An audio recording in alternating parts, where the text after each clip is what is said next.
Welcome,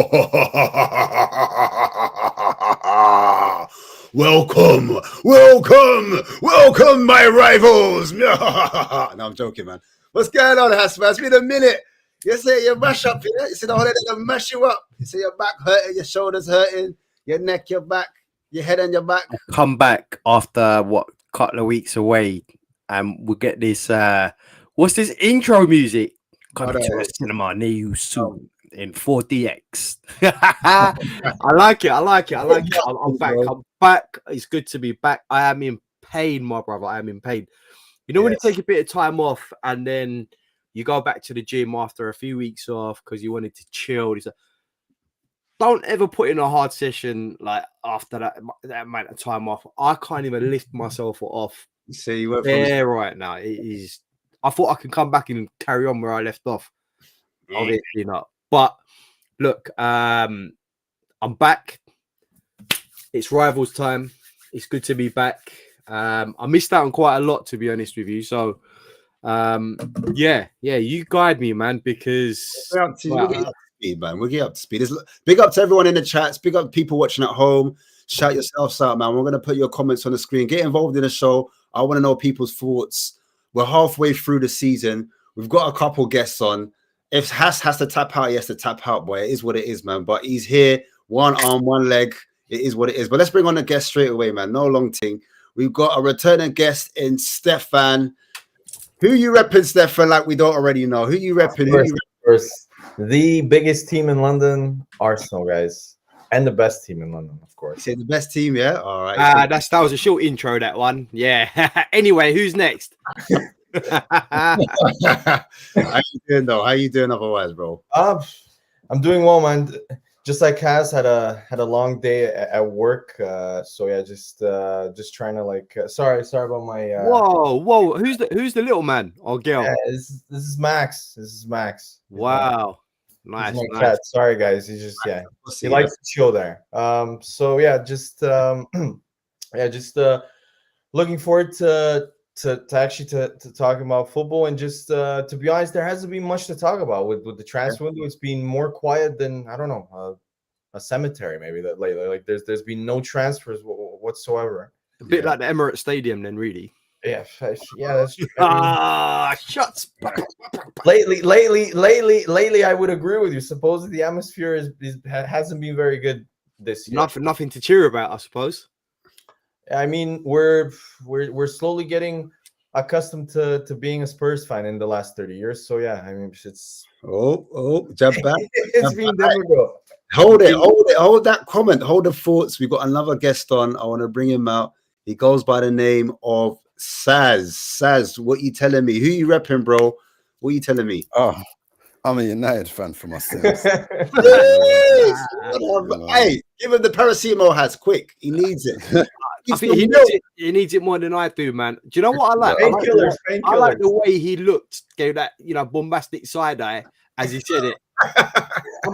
I'm a Manchester United fan, man, and he was like, that was brilliant. No, through and through, but it's tough sledding. It's been a bit of a rough ride. I mean, to be fair, you three know what it's like more than I do. I'm sure. Long. Is that how you come in? These years listen, of challenge. If you're bringing the heat, you got to back it up, yeah? Back what up? I don't know. I mean, to be fair, there's only one team here that's got FEM medals. You guys have as well. It was a while ago. Yeah. a while ago. I don't remember. My memory's foggy. Well, it should be because they give out trophies for almost winning, I guess. So it's all good. Whoa. Okay. I mean, Saz is talking as if Man United are still in the Ferguson era. Saz, you're ninth this year. No, you're ninth. You're at ninth at the moment. No, man. You know what it is. Saz. You know what it is, yeah. Man, stuck in 1999 still. You get me? 1999. That's wild. How far back do I have to go to talk about Spurs? I don't understand. What are we doing? As far back as my hairline, yeah. Have you trust? I mean, listen. I don't know. Were any of us alive at that point? Are we talking about stories? You're still alive and cooking. But man, you're in the mud right now. I saw. We're talking about here and now. We ain't talking about the past, bro. Yeah, no, for sure. Man's in the mud. I just want to know off the back, and the audience want to know: are you Ten Hag out or Ten Hag in? Let's get that out of the way. That's a good. You know question. what it is, yeah. Like, yeah, you got us. I'm not a fan of the PE teacher still, so PE teacher. I think that's harsh. I think that, yeah, no, you know what? I don't rate what he's doing, to be honest. That's my broadly, like, I'm not a fan of the PE teacher, so I'll let him be, man. No, like we can get into it if we really want to get into it, but then it might just be talking, like, to be honest. No, I don't mind a little context. I don't mind a little context, but before you get into it, I was gonna shout out the comments. Big up Tommy there. He's saying, oh shit, Stephanie. Big up. Oh, there's a lot of comments I'm missing, bro. Let me bring it back. Good evening, Adrian. Let's pick up Adrian first of all in the comments. Tommy, hold tight, Tommy. Big up Adrian again. Tommy and Adrian going in the comments. Big them all up. Shout yourselves out. Tony as well. Big up yourself, Tony. Mia is in there, man. She was, that was a bit dramatic. She wasn't ready for the intro. Love people. Love the intro as well. Someone saying their neck. Tommy saying his neck. And she's like, my back and my neck. Damn. I remember that from Friday still. But box office is in the building as well. He said, why does Stefan? What? Don't worry. Hey, box office, if you want it, you can come in, bro. I'm not holding back. Box office, if you want it, you can jump in, man. We can just tag you in real quick.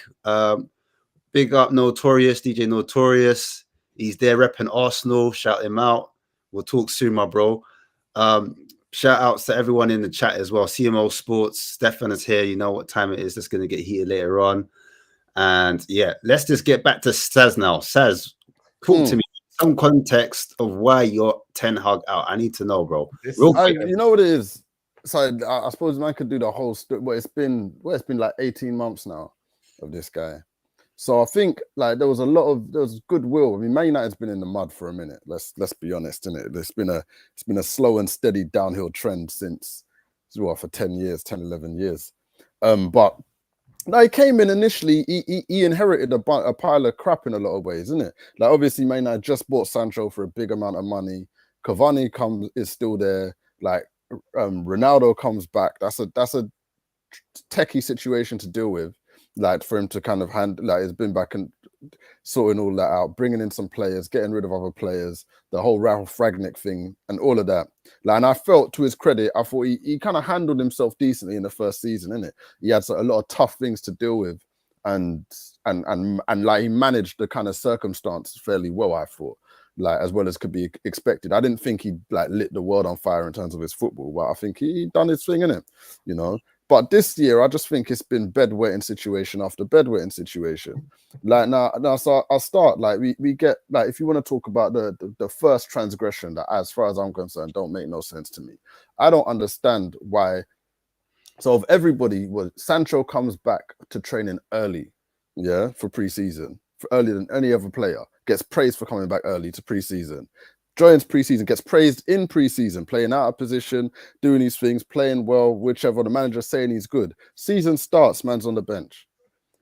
Next game, he's on the bench. Game after that, he's on the bench. Then he's out of the squad, and the man says it's because he doesn't train well. These times, a month before, the manager's been saying how well he has been training and what he's been doing and thing. But like, by in it. Then my man comes out and Sancho says what he says.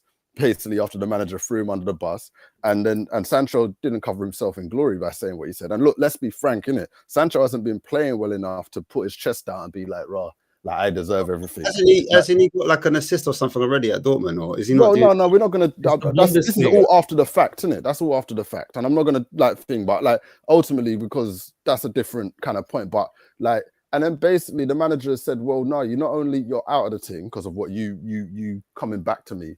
After I threw you under the bus, you're out of the thing fully, right? And then we're just playing jokers. And it's not like we've got all these brilliant wingers that this guy shouldn't be playing. He's still better than, like, he should still, or just off talent, he should start for this Man United team, right? Like, it's not like we're looking at Anthony doing amazing things. It's not like Rashford's been doing amazing. Nobody in this team has been doing anything. The only attacker in this team that can hold his head up is Bruno. Right, and I find him annoying as hell sometimes, but he's literally the only attacker in the whole team that can actually stay. There you go. There you go. Hey, look at him move, boy. Like, yeah. Right, and we just got bad. Just got fit. So, like, to me, you can't be throwing man out like this. And he let himself. He forgot what his job is as manager is. Right, to be a manager is it's like any role in anything, isn't it? You are to manage talent. Your job is to figure out the tools that you have and arrange them in the best way they can be arranged to get the best output. And this guy is letting go of an effective tool. Now, whether or not you think it's as good as we thought it was, right? Man might have thought we were buying a Ferrari and we've realized we just got a BMW, right? And that's a different conversation. But ultimately, he's actually still, even as bad and as below his expectations as we think he is Aaron Sancho. He's still just better than Anthony. This isn't a kind of a conversation. Like, he's just better than that player. And so that when that happens and you're now getting on this whole respect my authority, like, listen to me, I make all the rules and you got to apologize and your apology has to be publicly stated and man can post it out in the world and have you feeling like, bro, your ego's in the way here, isn't it? And you're not winning football matches. So you're letting your ego get in the way when you're not winning football matches, and you're sabotaging yourself with a guy that could help you win football matches because what? You feel like you're supposed to like show everybody that you're the real man. Get out of it. If this was Mourinho, everyone would see it for what it is. Everyone would be like, "Wow, Mourinho's free to man them, and he's doing all the." Just on that, because obviously Mourinho's got, and I let Stefan come in when he's ready. But do you think Andrew would do a better job than what the PE teacher's doing? Would you take Andrew right now? This is a different question, isn't it? Like, the thing is, the vibes at Tottenham are the vibes at Tottenham. No, but like, I've got no problem with Ange, innit? I think he's doing fine, innit? I'm not going to try and think, but ultimately, Tottenham come into the season, right? And nobody thought you lot sold Kane, and you were like, "Rah, this is just whatever, innit? Like, let's see what happens, innit? This guy comes in, he plays attacking football. We'll see what happens." Now, it just so turns out that you lot balled out at the start of the season, getting some wins and that, and it's like there was all the feel good factor, and there's just vibes on vibes, like. Do I like maybe? But maybe these guys don't. So you're saying what Ange did was vibes? You're saying that we just kind of no. I'm not saying no. I'm not saying it was all vibes. I'm saying that Ange has done good things. Ange has got these guys playing above themselves, right? But what I'm saying is, you have to, in order to recognize that he's got them playing above themselves, is to recognize that the talent he's working with at Spurs in this current moment isn't talent that you would say, "Right, I expect a top 4 finish or a top 6 finish." Really, like, maybe you get it, maybe you don't. But like, to me, Spurs were like a top 8. Like, if everything goes their way, they're top 8. If everything goes at the start of the season. Fair enough. I'm not Stefan, what do you start of the season? No. It's cool. I'm just saying it. I'm just grabbing it. Ash, I'll answer 2 things. On the Sancho thing, I completely disagree with Sass. Because I'll tell you why. The first of all, for me, if there is a precedent, then you have no excuses. At Dortmund, he had issues with his training levels. He got suspended from playing matches twice. In the England national team, he had issues with his training levels. And not only issues with his training levels, he went partying out. I think it was him and Foden went out. I think before the ice. You're talking about Greenwood. You're getting you're behaving like the police now. You're getting your. No, I'm not behaving like the police. No, that was Greenwood. It was Green. I know what you're talking about. It's Mason Greenwood and Foden. They snuck the 2 Icelandic girls into the. Okay. That's great. But you're a professional football player who has a responsibility. You're getting paid $350K a week to perform on the pitch. And even with that, even if you can say, "Oh, it's just Sancho being, Sancho," he was shit on the pitch. He was awful. He's been awful. No, he wasn't shit. He was below expectations, and he should have been below better. Expectations. No one's denying that. Because this is you know what it is here. This is the thing that like people said with Pogba, isn't it? Right? Pogba was bought for this mammoth sum of money, right? Where everyone's looking at him, he's going to be like, this guy by himself is just supposed to just win stuff. Right, and then they said, "Right, he's not as good as this player and that player and whichever." When in reality, he was one of the best midfielders in the league throughout the time he was at Man United. No, he wasn't. The issue is right, is that when you spend 100 million on somebody and they only play slightly better than somebody that cost, say, Kante as an example, or even below Kante, Kante is not a good example, but like they only play a little bit better than somebody that costs, say, 50 million. the issue there is that people are just like, where is this extra money gone? Like I could have got like it's demonstrable, isn't it? Like I'm not even gonna think Sancho is absolutely like Sancho is absolutely has played well enough in the final back end of last year, right? Played well enough to start for this Man United team. There's no winger in this Man United team that it deserves any sort of like starting spot. Only like who would you rate it? Only because Anthony is shit. Says only because Anthony is so bad that people. Yeah, but that's what we have. I can't appreciate that I can't pretend we have better players than we do. He wins that race. Like it might be a tallest dwarf thing, but like he's better than these guys. Let me just wait. Says let me just go back to I would say a much larger point about Sancho epitomizes the problem with Man United ever since Ferguson left. A prima donna, overpaid player with a terrible attitude. Pogba was similar. Sancho is the same. Rashford is the same. Martial is the same. Players that are soft, that whenever they have any sort of difficulty, like Sancho not playing, he puts out an Instagram telling him that the coach says that you're not training hard enough. Ragnick said the same thing, by the way. People forget about that. That Ragnick said that Sancho needs to up his training levels. It wasn't only Ten Hag. Ragnick said the same thing and didn't play him. He was benched by Ragnick a lot of the time he was there. Okay. And Sancho goes on Instagram and says, I'm training well. Ash, can I swear? Is it okay? Yeah, I don't care. Yeah. Who the fuck do you think you are? Like who are like the coach is the coach. He decides who plays. Who are you to say that you're training well enough? What a little shit. Man United, the best thing that they would do is offload him, hopefully get 25 to 30 million because his value has completely evaporated in terms of compared to what he was before. And Sancho, the other thing is, Saz, don't you notice why he doesn't play him? Because he never tracks back. He doesn't work hard enough off the ball. At least Anthony, for no matter how shit he is, at least with Anthony, you know he's going to try and he's going to run and he's going to track back and he's going to tackle. Sancho doesn't even try, man. I've got no interest in tryhards. I can't lie to you, innit? This yes, is Man but United. at least you have to be good at football. Like the idea that man can run up and down the field and that means to be no, because ultimately the thing is that like the reason I'm saying what I'm saying about Sancho isn't because I think Sancho's playing amazing, right? Bottom line. Matter of fact, like just objectively, he just deserves to start for this Man United team. Like on the performance that he has done for Man United. Now, whether or not like what that says about Man United is damn it, right? Like that says that Man United do not have a good group of players, right? Or a high performing group of players. Because with all of the things that Sancho's done, he still should just start, right? Like that shouldn't actually be a question. You just defined the issue. You just defined the issue in one statement at Man United. The fact that you're saying you should just start. Where you are. No, you train. You are where you are. No, Saz. You train and you prove to the coach, I am the best performer in training. I'm going to start because I deserve it. The fact that you just said that he deserves to start for the sake of it because he's Sancho is the I didn't say because he's Sancho. I didn't say because I said he deserves to start on the merits of his performance for Manchester United compared to the other players.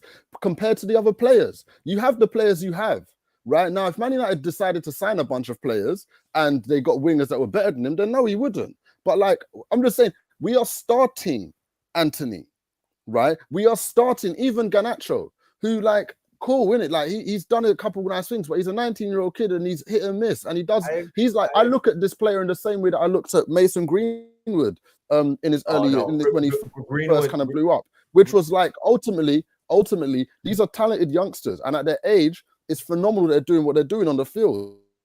But as it relates to winning games and being somebody that you can expect to carry the load over the course of a season, you can't be leaning on these 19-year-olds, right? As players that are not like, they're not Wayne Rooney or they're not Ronaldo. They're good guys that you're like, well, maybe, a couple of years we'll see. Right now, it's absolutely great what he's doing. There's nothing bad about what Garnacho's doing, as an example. But as it relates to Man United's targets of getting to where they want to get to, again, the production level, the performance level of Sancho, right, has been better. Now we may dislike and like hate all of the kind of the prima donna and all of that, but as you said, if he was training badly at Dortmund but he was balling out of control, which nobody here denies, right?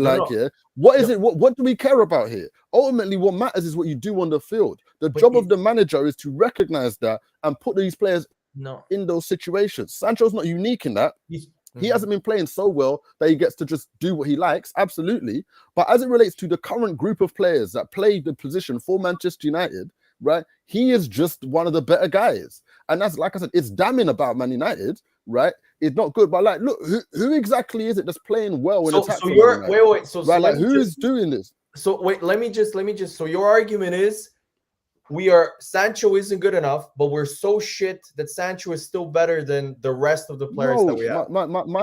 My argument is, right, is that you have a squad of players and your job as a manager is to pick the best of that group until you get to a transfer window and you can address that. Now, if you found out that everybody's got broken legs or whatever it is and these things happen, right, like, then you have to adjust. Now, if you as a manager, midway through that process period, right, you decide to exile a player, right, because you don't like the way he spoke back to you, right? Well, I mean, that's like a. Can you imagine? Can you imagine if Roy Keane was in the dressing room? I honestly think Roy Keane would have beaten the shit out of Sancho. I'm being honest. Can you imagine if Roy Keane? Do you really think Sancho would have the balls to do that if he was in a dressing room? I don't know what this is. What I'm saying is, no I don't chance. know what it is that he's done because why are we like? I'm not going to pretend like I'm in the room with him, right? Like ultimately, what we have is what the club are briefing, right? Like we have what the players said when he's released himself and what the club are briefing. The club are clearly backing the manager, rightly or wrongly, right? I'm not really into this back the manager just because thing. Man United are deeply into that, but that's not really my bag. Like ultimately, I don't hear the players coming out and being like, oh, he shouldn't be playing. Like most of the players are dead silent. Matter of fact, like my personal opinion, if we're talking, I think we were talking a little bit earlier before the mic started rolling about, say, for example, Varane, right? Like there are players in there that as it relates to the opinion of Sancho, the players do not seem to have a low opinion of him, right? And so ultimately, that's not particularly true, Saz. No, well, I'm not saying there's some players that will, we don't know in it. Some players will, some players won't. But what I do know is there are a number of the senior players that don't have a bad opinion of Sancho. Do they think he could have done things differently or better? I'm sure they do. But like I know that there's I think the reason Varane actually, when we were talking about that Man City thing, apparently was about people coming to him having a conversation, him and Casemiro having a conversation, which I think was linked to the idea of this figure out a way to get this guy back in.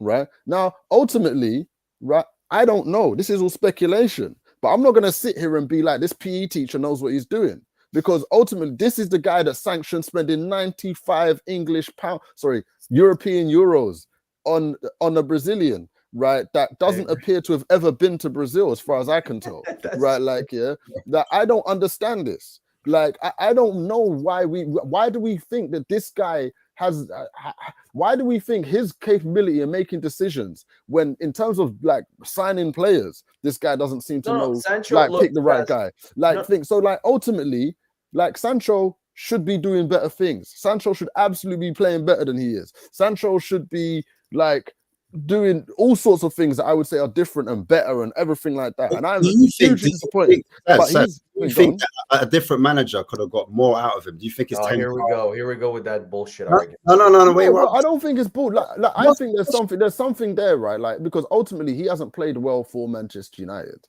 and like I had like when it was Solskjaer, I was like looking at this guy, I was like, this man is not a manager. So like he's joking it out. When it was Rangnick, I think there's an issue there with like I think Rangnick lost the whole dressing room. Yeah, but the Ten Hag, it seemed like wanted to play. So I think there was an issue there of there is something going on with the player which we just don't know, right? Like because I don't really, I can't speak to what's happened in it. Like maybe it's that we know you can see the issue.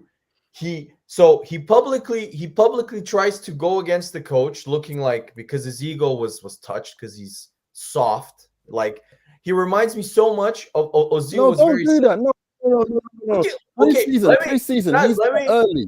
He's there early. He trains every week. He gets praised for training. The season starts. There are players he trains every week. 350 a week to go to training. Don't do that. Don't do that. Hey, listen, because hold tight. You show me when you turn up for your work when you're not being paid. So about 350. Don't talk to me about another man's. The Don turns up for work. Right? He gets praised for that. He turns up for work. He turned up for work early in preseason and gets praised by this same manager for doing that. He gets praised throughout preseason for his performance in preseason and his training in preseason by that manager. The season starts. He's on the bench. He says nothing. On the bench again, nothing. On the bench again, nothing. Gets bombed out of the squad and then has the temerity after the manager has said, well, he's got bombed because he's not doing anything in training. And then he's like, raw, that's a bit mad, right?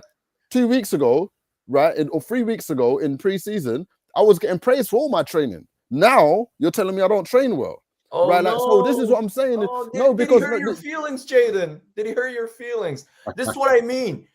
You're shut up, train, prove him wrong when you play. Big man, don't. Why are you making up noise?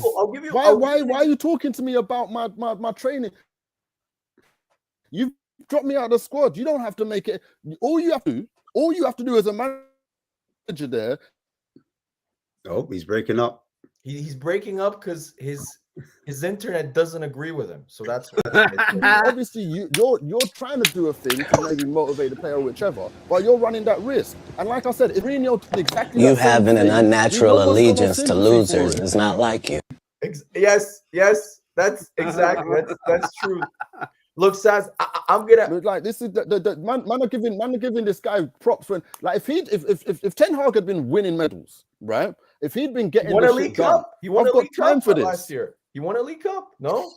Oh, piss! I don't care about this. What are you doing, bro? Like I'm at Man United, you know. This is Man United. What are you talking about, League Cup? Here we go. What are we doing here, bro? You're not Man United anymore. That was Man United 10 years ago. No, you're missing my point. You're not, when the you attitude say is the United, same. it doesn't sound the goal for Manchester United is to win the league. Now I know we're nowhere near that, but that's the goal, right? Is to win the league. So if you're going to talk to me about winning the League Cup and tell me that's why we should keep a manager, I'm going to tell you that's nonsense. I'm not here for that. I didn't say right? that. Like that's you don't get to keep your job because you want. No, I hear you, but that's what I'm saying is this Don ain't done nothing to tell me that he should be out here with his chest high talking about I can throw these men out of here, respect my authority. You ain't done the work. Wait, Saz.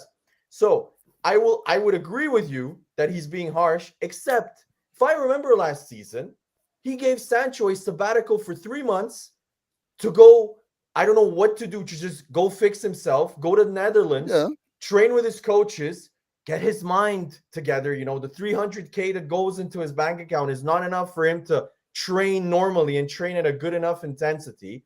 Gives him the 3 months, doesn't contribute for 3 months because he's too busy getting training in Amsterdam and in The Hague. Comes back, doesn't play for 6-7 games, okay? And when he did play, he wasn't good, didn't make a big difference. And whenever he would come on, better. He was a more productive player than the other players, like the other wingers. Outside of Rashford, he was like, was he as good as he should have been? No, but he was more productive than the other wingers other than Rashford. Oh, okay. Let's just like that's what I'm saying. It's like it's not. Okay, let's finish with this topic on this. I just want to end with this point. If you're a young player, this is the problem with developing a culture at Man United. This is why you're in the dumps at the moment. Because when a young player comes in and sees Jadon Sancho, who's supposed to be your key player based on the wages he earns, based on also the money that you paid, he's supposed to be the next big thing, the next big winger. Yeah. And you see this player being late to trainings, being late to team meetings, not putting in 100% of trainings. How do you think that young player that's coming up, a Kobe Mainoo from the academy, a Hannibal Mejri from the academy, how do you think that young player is going to take? He's going to say, oh, he's the big star of Man United. If he can be late to fucking team trainings and not put in 100% effort, I'll tell you what. and put Instagram notes about how he trains hard, then I can do that when I earn big bucks in Man United, when they give me a 5-year deal. This is the issue that you guys have. That is why your dressing room has been a complete joke. That is why every single difficult moment you have, all of your best players melt away. include Martial, Rashford, all of them. In every single difficult game where there's adversity, they completely melt away. They completely melt away. They I give don't know up. about that. Like, I would You disagree don't know with about that. that? But my point would be is that I bet McTominay turns up for training every day on time. I bet he does a lot of running around. And you and know what I'll what? say to you is that, and what I'll say to you is this, yeah. Sancho's Like, better. ultimately, it's about being a good football player on the pitch. Like, if you want. Again, his internet's not agreeing with him. Oh, geez. Yeah, we might have to give the little countdown. Okay, let's You gonna have to wrap that shit up, man. change topic. Yeah, Let's talk about Spurs, Man City in the FA Cup on Friday. We'll come back to Saz. We'll come back to. I know. Look, we can't even hear him. Look, he's No, I want to know about Arsenal real quick before we get into the Spurs talk. Obviously, Man City are previewing, but obviously Arsenal played. Arsenal back. I also want to know, is Arsenal back? Because obviously there was a slight meltdown, you know. Of course, yeah, typical. But obviously you're not rattled, are you? Arsenal, they still going to win the league. No, in terms of, I still believe in terms of based on, because I'll tell you why. After I was really kind of pissed off after the Liverpool and the Fulham games, but then I went back and just looked at the game, the state of play, the stats, and the Crystal Palace game. We played better against West Ham and against Liverpool, much better, especially against Liverpool, than we did against Crystal Palace. The only difference was that we were just clinical. We managed to put away our chances. And I think when you have stats where I would say right now Arsenal are greatly underperforming the chances that they create. If you look at, I don't want to go too deep, but if you look at the XG compared to the actual goals we've scored, we've underperformed by like 7 or 8 goals. Liverpool have overperformed by I think 8 goals, if I'm not mistaken, the last 5-6 games. The Bournemouth game is one great example. Their XG was 1.7. They scored 4 goals. So I think this naturally, if you look at the way stats work, it should balance itself out, in which Arsenal will score more goals and will even it out. Liverpool will not continue to have such a ruthless and clinical streak. So I just think the way we play and that the actual the structure we play, apart from the Fulham game, I thought it was really unlucky. The West Ham game should have been 4-5-0 to Arsenal. Even the Fulham game, where we didn't play that well, we had more shots than them. We had better chances than them. So even that game was very you can argue a bit unlucky. But the Liverpool game, was just one of those days where you just. What you're saying is just basically like you're just unlucky. Basically, you're unlucky. No, like I would say you can't be unlucky when you don't finish your chances, but I just think the bye break came at the perfect time for the players. They needed just to get away, just a mental break, a physical break, just to refresh, refocus, and I really do believe now when we're getting our players back, Partey is going to be back for the next game. That's huge in my opinion. When is that? Is it in a week's time? No, he's playing on. He's going to be back in the squad for the Nottingham Forest game on Tuesday, I think it is.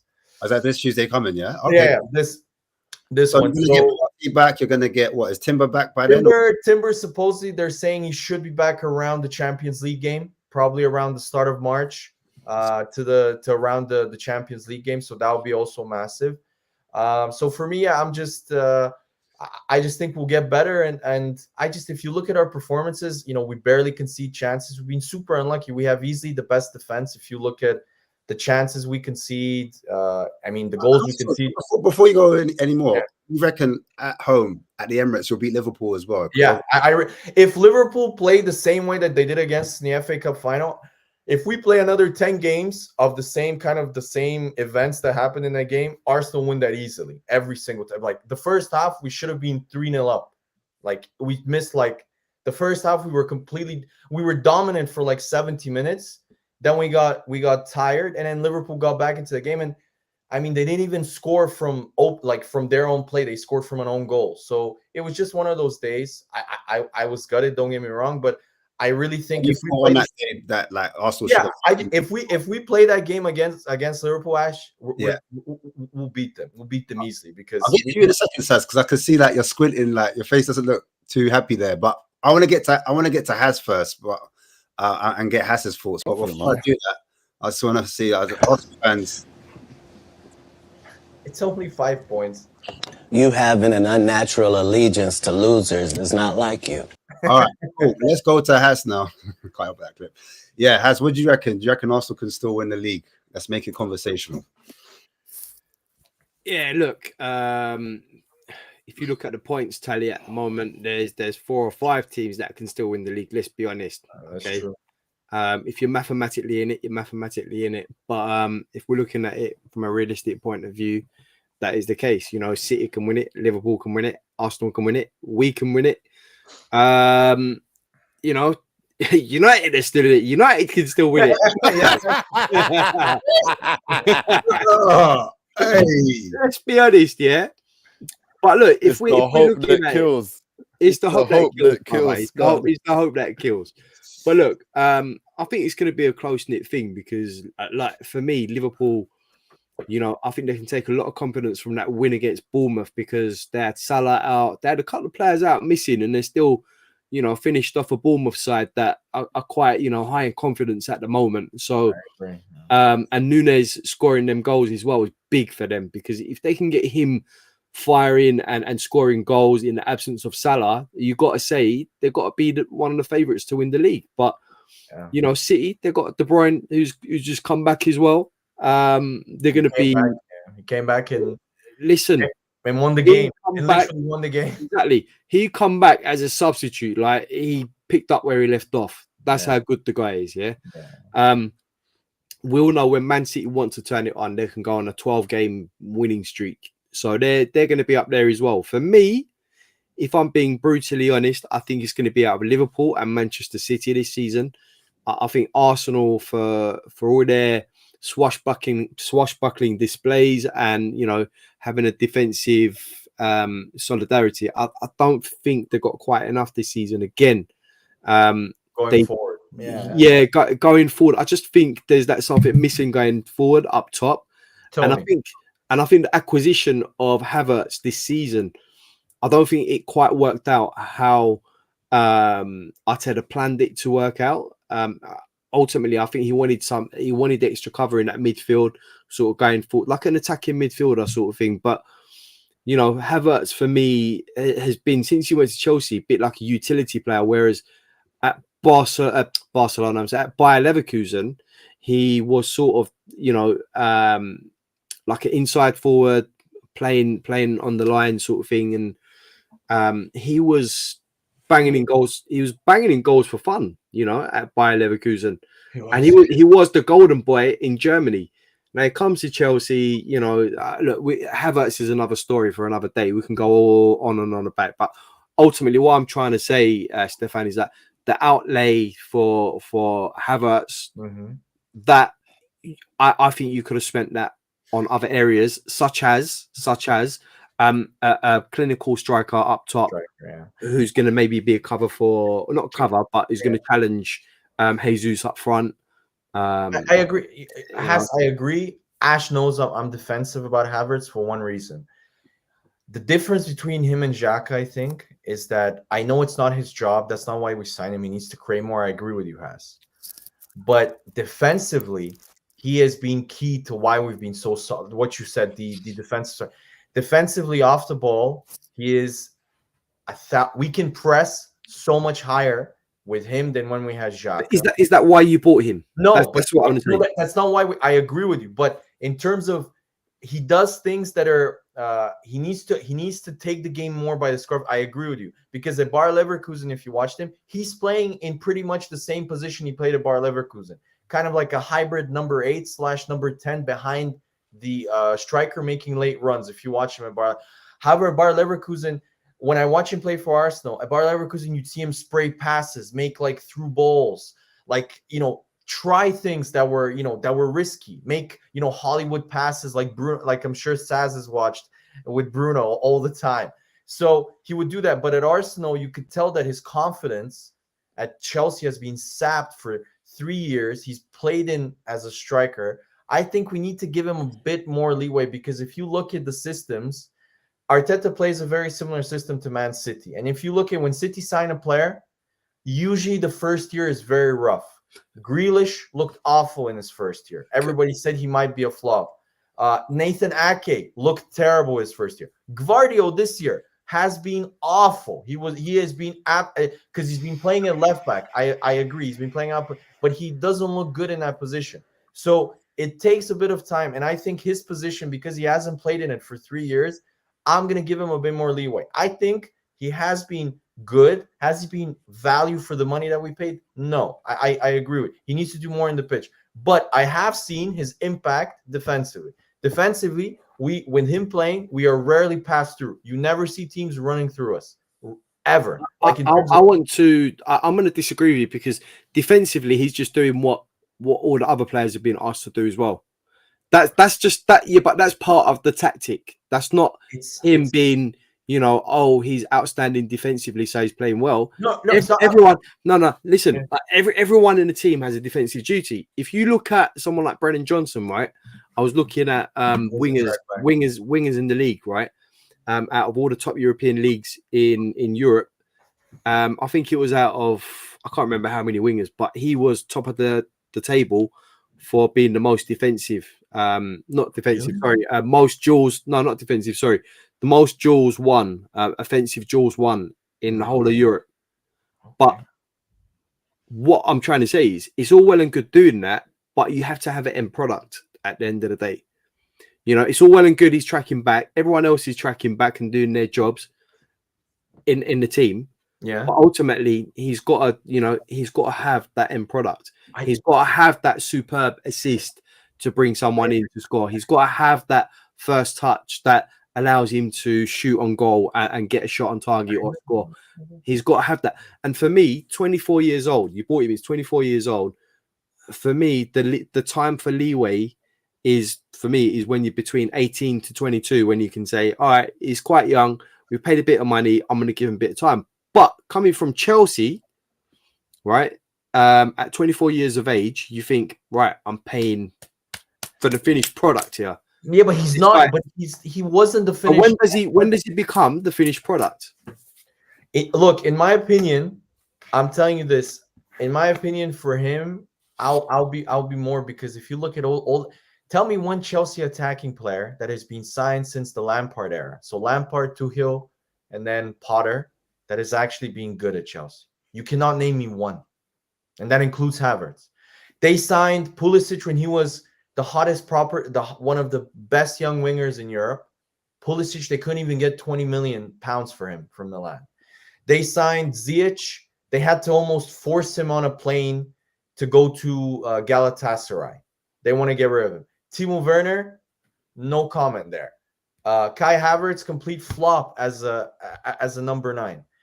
Even Sterling looks nowhere near the levels that he was at Man City. Nowhere near. There hasn't been one good attacking player that they have signed since 2018, 2019. I blame a lot of it on the system. It's the same thing. It's football is very fickle and very short-termism. 2 years ago, every single team would have loved to sign Cucurella. He was Brighton's player of the year. He was arguably that season, he was one of the best left backs in Europe. He has one shit season at Chelsea, where everybody has a shit season at Chelsea, and suddenly he's crap. He's not good enough. He's this. And I think people do the same with players that maybe don't fit within the actual system. And Havertz, I think, will take time. 1, to rebuild his confidence. 2, to also just learn the actual system. It takes time for him. It took Martinelli a year. Arsenal fans forget about this. Martinelli, when Arteta first came into the team, he didn't play Martinelli for a year until he got injured. Then he kept him on the bench for 3-4 months, and he slowly integrated him. Pep Guardiola does the same. He takes ages to. So I think with Kai Havertz, he's gotten plenty of opportunities. I agree with you. He needs to do more. But I think to just label him a flop after 6 months is, 1, harsh, and 2, I wouldn't consider him a flop. We were supposed to replace Granit Xhaka, who everybody raved about. Granit Xhaka last season, I think, finished with 7 goals and 4 assists in the whole season. Kai Havertz has 6 goals and 2 assists. So he's on the same trajectory, not only to beat Xhaka. So I get it that we signed 65 minutes or someone much better than Xhaka. but I do see some signs of life. I do. Let's see. I mean, maybe I could be wrong. But, yeah. Yeah, sorry, Stefan. I'm still stuck on this this Kai Havertz defensive masterclass. I don't quite see it myself, but fair enough. I mean, look, if you're talking about who's gonna win, yeah, go on. If you're talking about who's gonna win the league is gonna be won by one of it's either City, Liverpool, or Arsenal. If you know, great answer there. Yeah, no, it's going to be one of them, isn't it? Like, but I know. Well, I mean, you say that like some of us think it's going all the way down to fifth place, and no, there's not 4 or 5 teams that could win. There's 3 teams that are going to win. One of that's it. Like the league is going to be won by City, Liverpool, or Arsenal. That is what that is, right? And like, I mean, Arsenal, if Arsenal win it, it's a story of like how defensively they were able to kind of just shut teams out and grind games out that way. If Liverpool win it, it's because they blow teams away regularly. And I take your point about Liverpool kind of like scoring loads of goals in one game and having a posting an XG on a game of 1.7.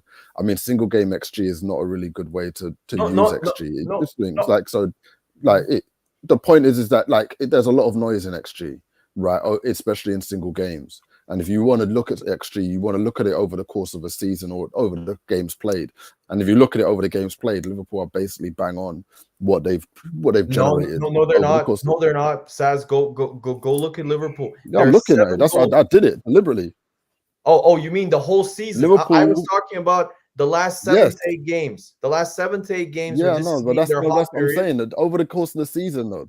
Yeah, because but that's what I'm saying. Over the course of the season, but right? Because that's the thing, isn't it?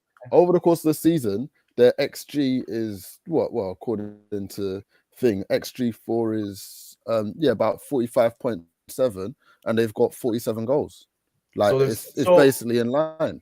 Right, like it's a little bit out, like, but it's not going to be like you can't score 0.7 goals, right? Like it's what I'm saying is well, it's a couple goals more. It's what I'm saying is this is normal.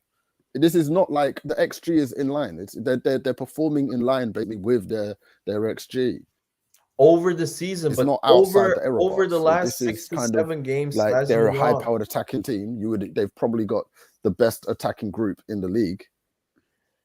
I mean, okay, but what I meant was over. What am I wrong about? I haven't made a claim about the last 6 to 7 games. You're making a claim about the last 6 to 7 games. I said the season, right? And the matches over the 21 play. Yeah, I know. And I'm saying over the 21 games played this season. What I meant was over their good period, their hot period, which has been for a month and a half now, which has been 6 to 7 games. They have outscored their XG by 7 to 8 goals. That's what I meant, not over the season.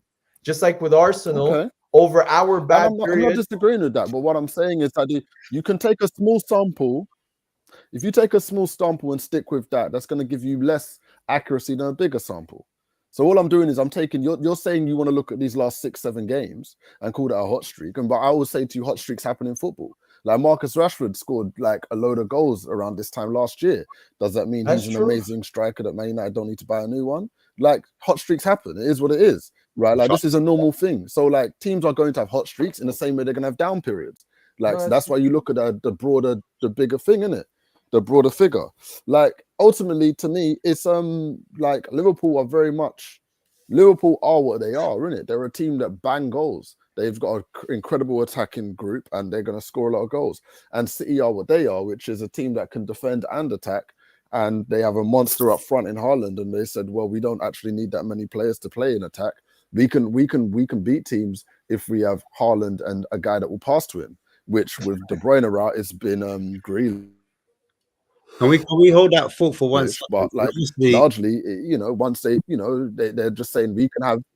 Just to come back on what you were saying, Saz, you're saying that basically it's between Liverpool, Man City, and Arsenal. Everyone's really talking about Aston Villa here, and they're on level points with Arsenal with 21 games played. So they play the same games, but they're equally. Are they not in a title race? Or is what do you think? Do you think they're in a title race? Come on, Ash. No. I Well, mean, the thing is, like, why? Okay, look, play the game, innit? Let's play the game. Why do you think Arsenal? I think Arsenal are as much of a title race as Villa. No, you don't. Not with a straight face. No, you don't. No. The reason why The reason why I say that is because at the end of the day, it's not like Arsenal are like got a game in hand, or do you know what I'm saying? Or they've been playing amazing football. And then I come back to Spurs. Spurs are only 3 points off of Arsenal and Aston Villa. So they've got to be included in the conversation. Whether I think hold on, wait, hold on. Let me land. Let me land.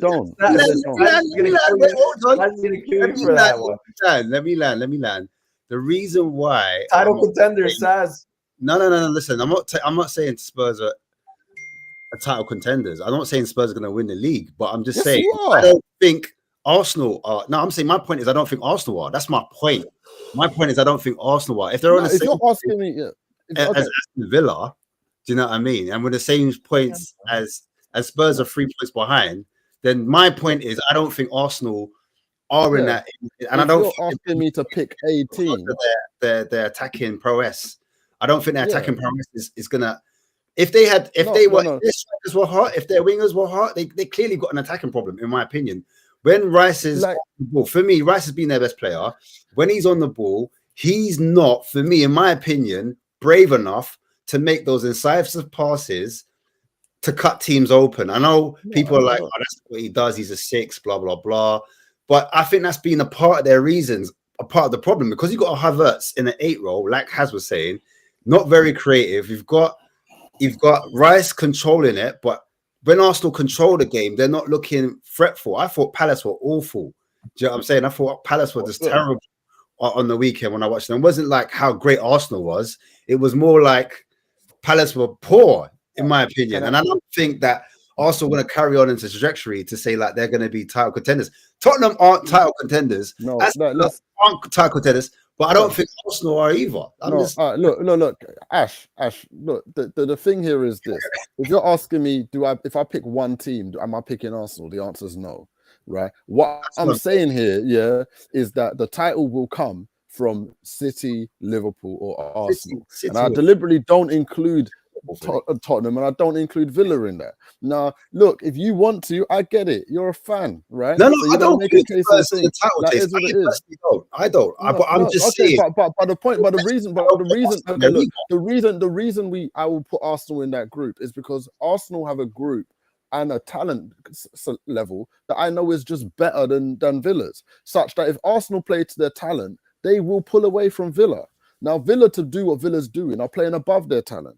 Right, like they're taking advantage of people playing below their talent in other teams, and they're able to get the most out of themselves. But if you just said that, like this, do you see? I mean, it's not that I like Villa's done amazingly well, right? But if you're asking me to say to myself, do I think that Leon Bailey is better than Saka? Do I think that Ollie Watkins is better than Jesus? Do I think that no, it's not debatable, bruv. Like, it depends. It's not, because ultimately the thing is Arsenal's. Let me know. Wait. Arsenal's elite level is a function of their defensive output, right? Like they are elite defensively. It's not close, right? And a huge part of that, right? And what makes them elite defensively is the play of Jesus. So, ultimately, if you're gonna be like Rob, they would be better with Watkins because Watkins is a slightly better striker and scorer of goals. I say, okay, cool. But Watkins don't do what Jesus does defensively. And again, Arsenal are winning based on their ability to defend. They're not winning on their ability to score loads of goals. So, normally, it's how your team is constructed and what you do to get the most out of it. You're right, Ash. Yeah, go on. Wait, you're right that Watkins is a better goal scorer, and that's the main job. But just watch what Jesus does during the game. The amount of chances. I know he's the chaos. But forget that. But what Saz said, but what Saz said, I really appreciate. I'm honestly going to say Jesus is the best defensive forward in the world. In terms of pressing and winning the ball, I would say there's not a better forward. What I will say to this, yeah, is that these are like, again, you're in the tallest dwarf conversation here, innit? Like, I it's agree. like I don't like. Don't get me wrong, innit? Like, I like this, and he works for Arsenal, right? It works for Arsenal because of what Arsenal are trying to do, right? Like, and how they're trying to play. And so once you've developed a scheme of play, right, and you have the guy, like, ultimately, this is my criticism of someone like, for example, Ten Hag, I would say, is ultimately he's too married to an idea of what he thinks football should be. And because of that, he doesn't look at his players for what they are and what they can be. He looks at them for what they're not based on his system. Whereas at least, or maybe it's because Arteta's been there long enough and he's got the guys that he wants. I don't know. But whatever it is, right, Arteta has looked at the players he has and collected a group of talent around him that plays in a way that fits to his style. Right, and that allows that is a low event game of football where they are very defensive and they don't give away a lot and they stay in a quite compact defensive shape. Talk to me about Nketiah, please. Yeah. Nketiah. Okay, and Nketiah is the backup striker. I don't know. What do you want that? Yeah, your backup striker. Like, what do you want? Yeah, how good is Tottenham's backup striker? What are we doing? Like, how good should your backup striker be? Yeah, Ronaldo, CR9, like who like when people say in my day, in my day, strikers were meant to put the ball in the back. What when they were? No one's denying that. But you know what teams are supposed to do, Ash? Do you know what teams are supposed to do? How many times does he hit the net? Like, teams are supposed to win. I think he has 5 goals. Am I wrong? 5 or 6 goals. It's about winning. It's about winning football matches. It's not just like a strike, bro. Look. Man United had Van Nistelrooy for how many years? Yeah, and we didn't win leagues, as many leagues as we could have, but Van Nistelrooy banged, right? Yeah, ultimately, it's about team success, right? And whatever you want to say about Gabriel Jesus, right? At this particular moment, and for most of the teams he's been with, his play drives team success. So while we can look at it and be like, raw, he doesn't score as much as Isak or whichever or Watkins, ultimately. These men are not in title races. They're not involved. And he's been a reliable player in title-winning teams. Jesus Ash, but here's a further point to what Sash said. Arsenal do realize that Jesus' biggest weakness is also in terms of his goal scoring because he tries too hard. He gets away from the box. He tries to. He's not a good finisher. Yeah, he's always out of position. That's why Arsenal. I predict they're going to sign a big-time old-school number 9. They're going to sign an Ivan Toney probably in the summer, someone like that, I'm sure. And when we sign Ivan Toney, we're going to have more options. Jesus can play on the right wing some games. Jesus can play through the middle some games. Toney can play. That's the whole point. I agree with you. We need a top-notch striker. But if you look the amount of money that Man City have spent on their forward line, Liverpool have spent, especially on their forward line, compared to Arsenal, apart from the 50 million that we have spent on Jesus, we haven't spent on anybody. So this summer is going to be the cherry on the top. This summer is when we sign. I honestly think this summer we're going to sign a winger, we're going to sign a striker, and we're going to sign another number 8. I think those are our priorities this year. And I think I predict from what I've read, from what I show, I think we're going to sign Toney. It's everywhere. Like everybody says, like Toney keeps twerking for Arsenal. Everybody keeps saying that Toney wants to come to Arsenal. Arsenal like him. And then the second signing I hope we do is Pedro Neto from Wolves. I would absolutely love Pedro Neto from Wolves. That would be the signing that would push Saka also to be better because he has a direct competitor to his job, which I would love. I don't disagree with that. I just think about his injury record. That's the only thing I'd question mark. He's not going to play as much, Ash, because Saka's there. They're going to rotate. It's not going to be the same as Wolves. You're not going to rotate Saka. Yeah, I know. That's the problem. Why not? Why not? What? But because they're not going to rotate him. That's not what you do with stars. Like, no, because ultimately, if he's the guy that everyone says he is, right? Like, if he is that guy, then he plays, right? And if you're in a situation, if you're in a situation where Saka's getting rotated, that's because he's not the guy. No, that is literally what that is. Okay, like, if you're at your at his age, right, and at his what his performance level should be, right? Like, you don't look at Saka and say, what I need to do is find a backup to this guy that's going to be rotating with him. No, not what you do is you say like, I'm going to find guys that complement him, right? And we go basically as he goes. right? You look at him like, because the hope is that he basically becomes something that's We not in the same way, but he becomes as impactful as someone like a Salah.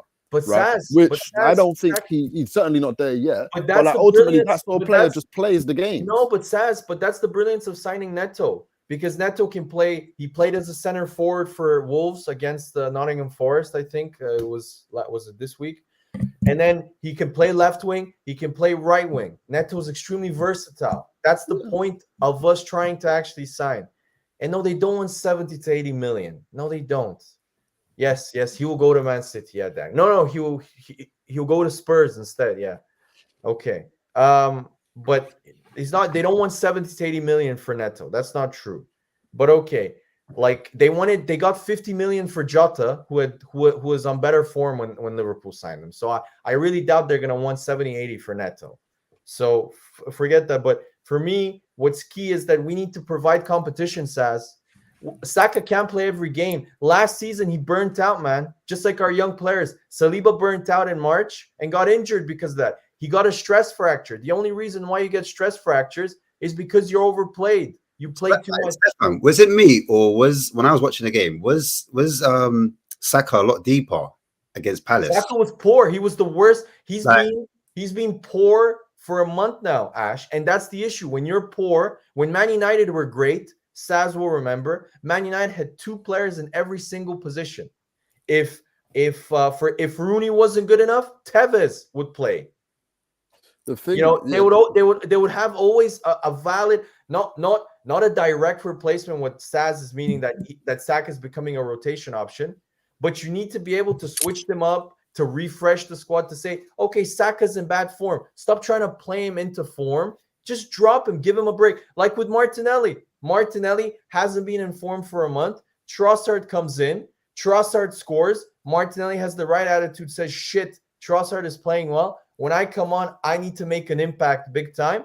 And he scores 2 goals. That's the point of having competition. It pushes you more and more to play. And that's the issue with Man United. With Man United, what do you have? Marcus Rashford automatically knows he's going to play. No matter what happens, pretty much. He's always going to play. Martinez, Onana, no matter how fucking shit Onana is, he's always going to play. Onana knows this. So how does that breed competition? It doesn't. It allows the players to be complacent, and it creates a culture of, I deserve this spot even if I don't perform well, even if I don't train. That's why I want Pedro Neto. I want Pedro Neto to cover for Saka. So you think Arteta can win the league next season, not this season then? Is that what you're saying to me? Wait, again, just let me answer Danny. Do you really think Brentford are going to want 100 million for a guy with 1 year left on his deal? Does Danny really think they're going to get 100 million for Ivan Toney when the guy has 1 year left on his deal? I need to look at this chat. There you go. Sorry, yeah. I think they'll sign him onto a new contract, if I'm being honest. No chance. Chance. Why no chance? Because he would be a complete moron if he signs a new contract. Why would he be a complete moron? Because Stefan, what you got to remember is that the club stood by him whilst he had all these charges against him. So he might feel in his heart that he owes the club something, so that the club gets something out of him. That's wild. Players shouldn't do that. I agree. Saz, that could be one of the possibilities, though. But if you're at Brentford, any Brentford players, right, like as it relates to like wages and that, they're one of the lowest paid teams, the lowest wages in the league. Like if you're gonna like hold on for that, like I just don't think it's a good decision as a player to do that. If you want to do the same, he would do the same mistake like Wilfred Zaha did. Wilfred Zaha ruined his chance of going to a big club. So how long does he have on his contract? Yes, in this summer you have 1 year. He has all the leverage. If you've noticed, he's giving interviews everywhere saying he wants to join a big club. Do you really think if his agent tells him to sign a new deal, he needs to sack his agent? Because if you want to move to a big club and you sign a 5-year deal, automatically that means that his price goes from 50 to 60 million in the summer, double that to 100 million. So all the leverage that he has in terms of, I want to go to Arsenal or I want to go to Chelsea, Arsenal will say we can't pay 100 million. So immediately, just like Zaha, what happened with Zaha when he signed the new deal, he wanted to go to Arsenal. Crystal Palace wanted 80 million. Crystal Palace wanted 80. Arsenal's like, we're not paying 80 million for Zaha. And Chris Patrick, well, we're not accepting anything. You have 4 years left on your deal. It would be absolute suicide for Tony if he wants to move to a big club to sign a new deal. So how much do Arsenal need to sell in order to get both Neto and Tony in your We opinion? don't need to sell by the time we get to the summer. How much did it cost though? How much did it cost roughly? I would say both of them would cost, I would say around 100 million, 110, maybe 100 million. I would say Tony's going to be between 50 to 60 million. I think that would be a very good value for a 28-year-old that has 1 year left on his deal. And I would say Neto right now is probably worth also between 50 to 60 million. That's my that's my value that I look at them based on other transfers and stuff. And so, and don't forget, at Wolves, it's not what Wolves decide. It's what Jorge Mendes decides there. And Pedro Neto is Jorge Mendes' client, who completely values the fact that he wants to move to a bigger club. If Pedro Neto wants to go to Arsenal and Jorge Mendes wants him to go to Arsenal, he'll go to Arsenal. How many years has Tony got on his contract? You just answered this question, bro. In Yeah. the summer, it's 1 year. Yeah, yes, a year and a half. Well, I thought you about what's his face? Mendes. Yeah. Sorry. Yeah. That's what I was about. Say less. Okay, first of all, Gabriel Marshall, Nelson will sign on to a new deal because he's an academy player that has value. His contract was running out this summer, so we signed him onto a new deal to protect that value and maybe sell him for 20, 25 million in the summer if he performs. Though that's why, because right now with FFP, the biggest way to circumvent the FFP rules is to sell academy players for big fees, because they're £0 in terms of the cost of buying them. So you can spend much more. That's why Chelsea have gotten away with in terms of buying so many players, because they've sold a lot of their best academy players. And that's why Chelsea, the players that are most linked to transfers are Conor Gallagher, who's probably arguably being their best player because he's an academy player, and Broja. So that's why Arsenal signed Nelson, not necessarily because Nelson was an Arteta player. If he was an Arteta player, he would have played. He was on loan to Feyenoord. I wouldn't call him an Arteta player. We just protected his value. It's business. I want to talk about the preview real quick with you guys. Yeah, it's the last thing before I go because it's getting late, guys. Yeah. I want to talk about Man City real quick. Spurs versus Man City, and what your guys' takes are on it. But before I do got another guest real quick. What's going on, Mr. Box Office? Talk to me, man. Big up, everybody. Big up to you, Ashmatic, my boy. Big up to Haz, even though I don't answer his phone, but big up to you all the same, brother. It's all love. Big up to Saz, and big up to Stefan. Big up to everybody on the show, yeah. And I hope you're going to be liking the show, bruv. I hope people are liking the show for these people, yeah? Because it's been hot the last couple of weeks, you know what I mean? I've been telling this boy, I've been telling Ashmatic, he's got he's doing well this show, bruv. You know what I mean? And big up to Haz as well, bruv. You know what I mean? So that's all I need to say. Back to you, Ashmatic, bruv. Yes, people. So, what is everyone's view on the Man City versus Spurs, or Spurs, shall I say, Spurs versus Man City? You in the comments as well. I want to know people's thoughts. I'm going to start with you, Saz, real quick. Yeah. What are your thoughts? I mean, you asking me who's going to win the game? How's it gonna go, Bob? Which way is it gonna go? How's it gonna go? Who's gonna win the game? Yeah, what's score prediction? Where's the game, guys? I want it all. Friday. No. Where's the game? Is it at Spurs? At Hotspur Stadium. Oh, okay. No, that doesn't change anything about what I'm about to say. I City are going to win the game. I can answer this for Saz easily. City are going to win the game. I know what he's going to say. Spurs, bring your Vaseline. Yeah. You know. Yeah, close your eyes, hold your ankles. Just relax. Just relax. Bogey team, man. Let it happen. Just let it happen.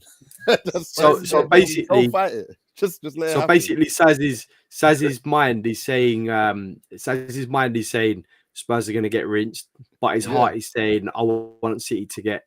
I don't get that. You know what it is? I'm a weirdo with this City. I'm not even a weirdo. Like, this is a whole. I get a bit of a thing about this, isn't it? Because everyone thinks I should have this weird fascination and be mad anti-City. I look. I'm like most Man United fans. I'm not from Manchester, So I never grew up with these City fans. Like I have no idea who they are to me. But like, do you know what I mean? So like to be upset by like Man City's success is just kind of like whatever, man.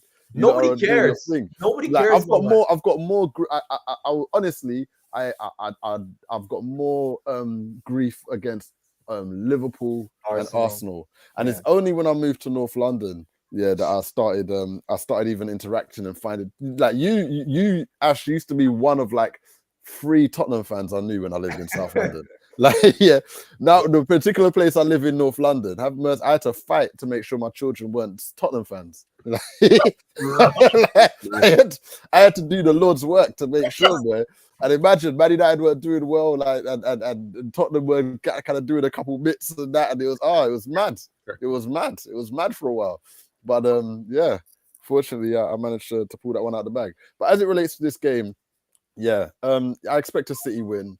City are going to do City. I'll bet again. I will happily like have my prediction. I will bet with City until they show me that they lose. Like City are going to be my favourites in pretty much every game they play in, because I just think they're clear. They've had a bit of wobbles and stuff like that. These things happen, but I just think they're clear. The talent is just undeniable. The manager talent is like there's a huge gap there. The player talent. What are you talking about, Saz? Ange is better than Pep. He's done. Pep wouldn't have had the impact on the Spurs. Stefan, please I'm don't joking, say that I'm being because sarcastic. because I've heard people now saying, "Oh, we love Emerson," and I'm done with the people saying that I'm done with Emerson. But don't get me started on that. Don't get me started on that because I want to shit away from our club. I'll tell you right now. Didn't I read didn't some Saudi club bid for him or something and you guys said no? Yeah. Well, 20 million. I'll take 20 million for him right now to get rid of him. Sorry, bye-bye. Out the door. Sorry. Done. For 20, didn't you sign him for 30? Was it 25, 30 million? 25 million euros, 21 million pounds. Yeah. So score predictions I don't know. I mean, it'd probably be like a.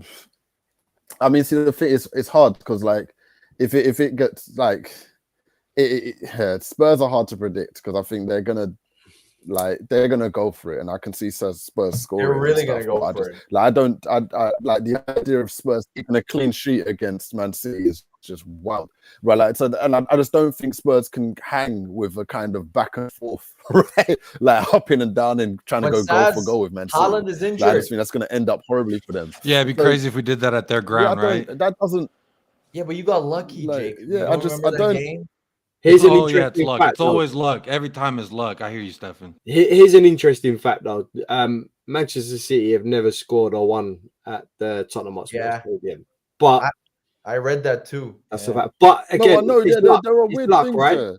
It's luck. No, you know what the thing is. No, you know what it is. There's like if you look over the so like the games, the kind of the history of some of those City, like especially the Poch versus City games, those Poch Spurs versus City games. It was these weird kind of I have no idea what's happening.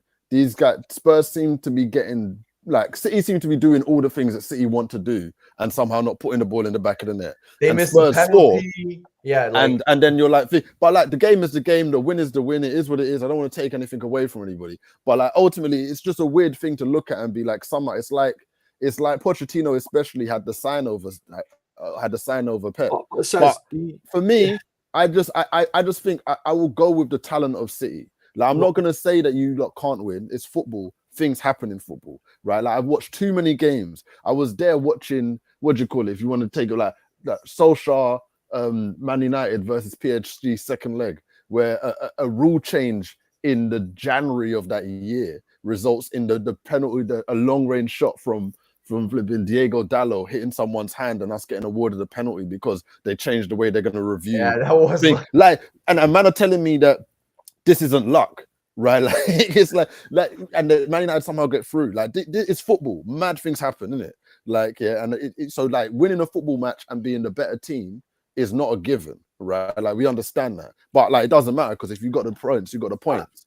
I, for me, would bet on City, but if you're telling me somehow Spurs can do a thing like they get an early goal, City tried to come back out, then the Spurs get another one, and they're able to somehow just could stay in that game. Like, it's possible, isn't it? It's football. Spurs are not like scrubs, right? They're not like bums. But yeah, I'm picking City, innit? Like, I'm not going to do the score thing. I'm rubbish at doing score prediction. Saz, what's your score prediction? Safe money don't make big money when it comes to betting, by the way. So you'd be right in making the safe bet, right? The safe bet. Everyone can make the safe bet, but safe bets don't make you big money. I'm always hinging my bets you need consistent money.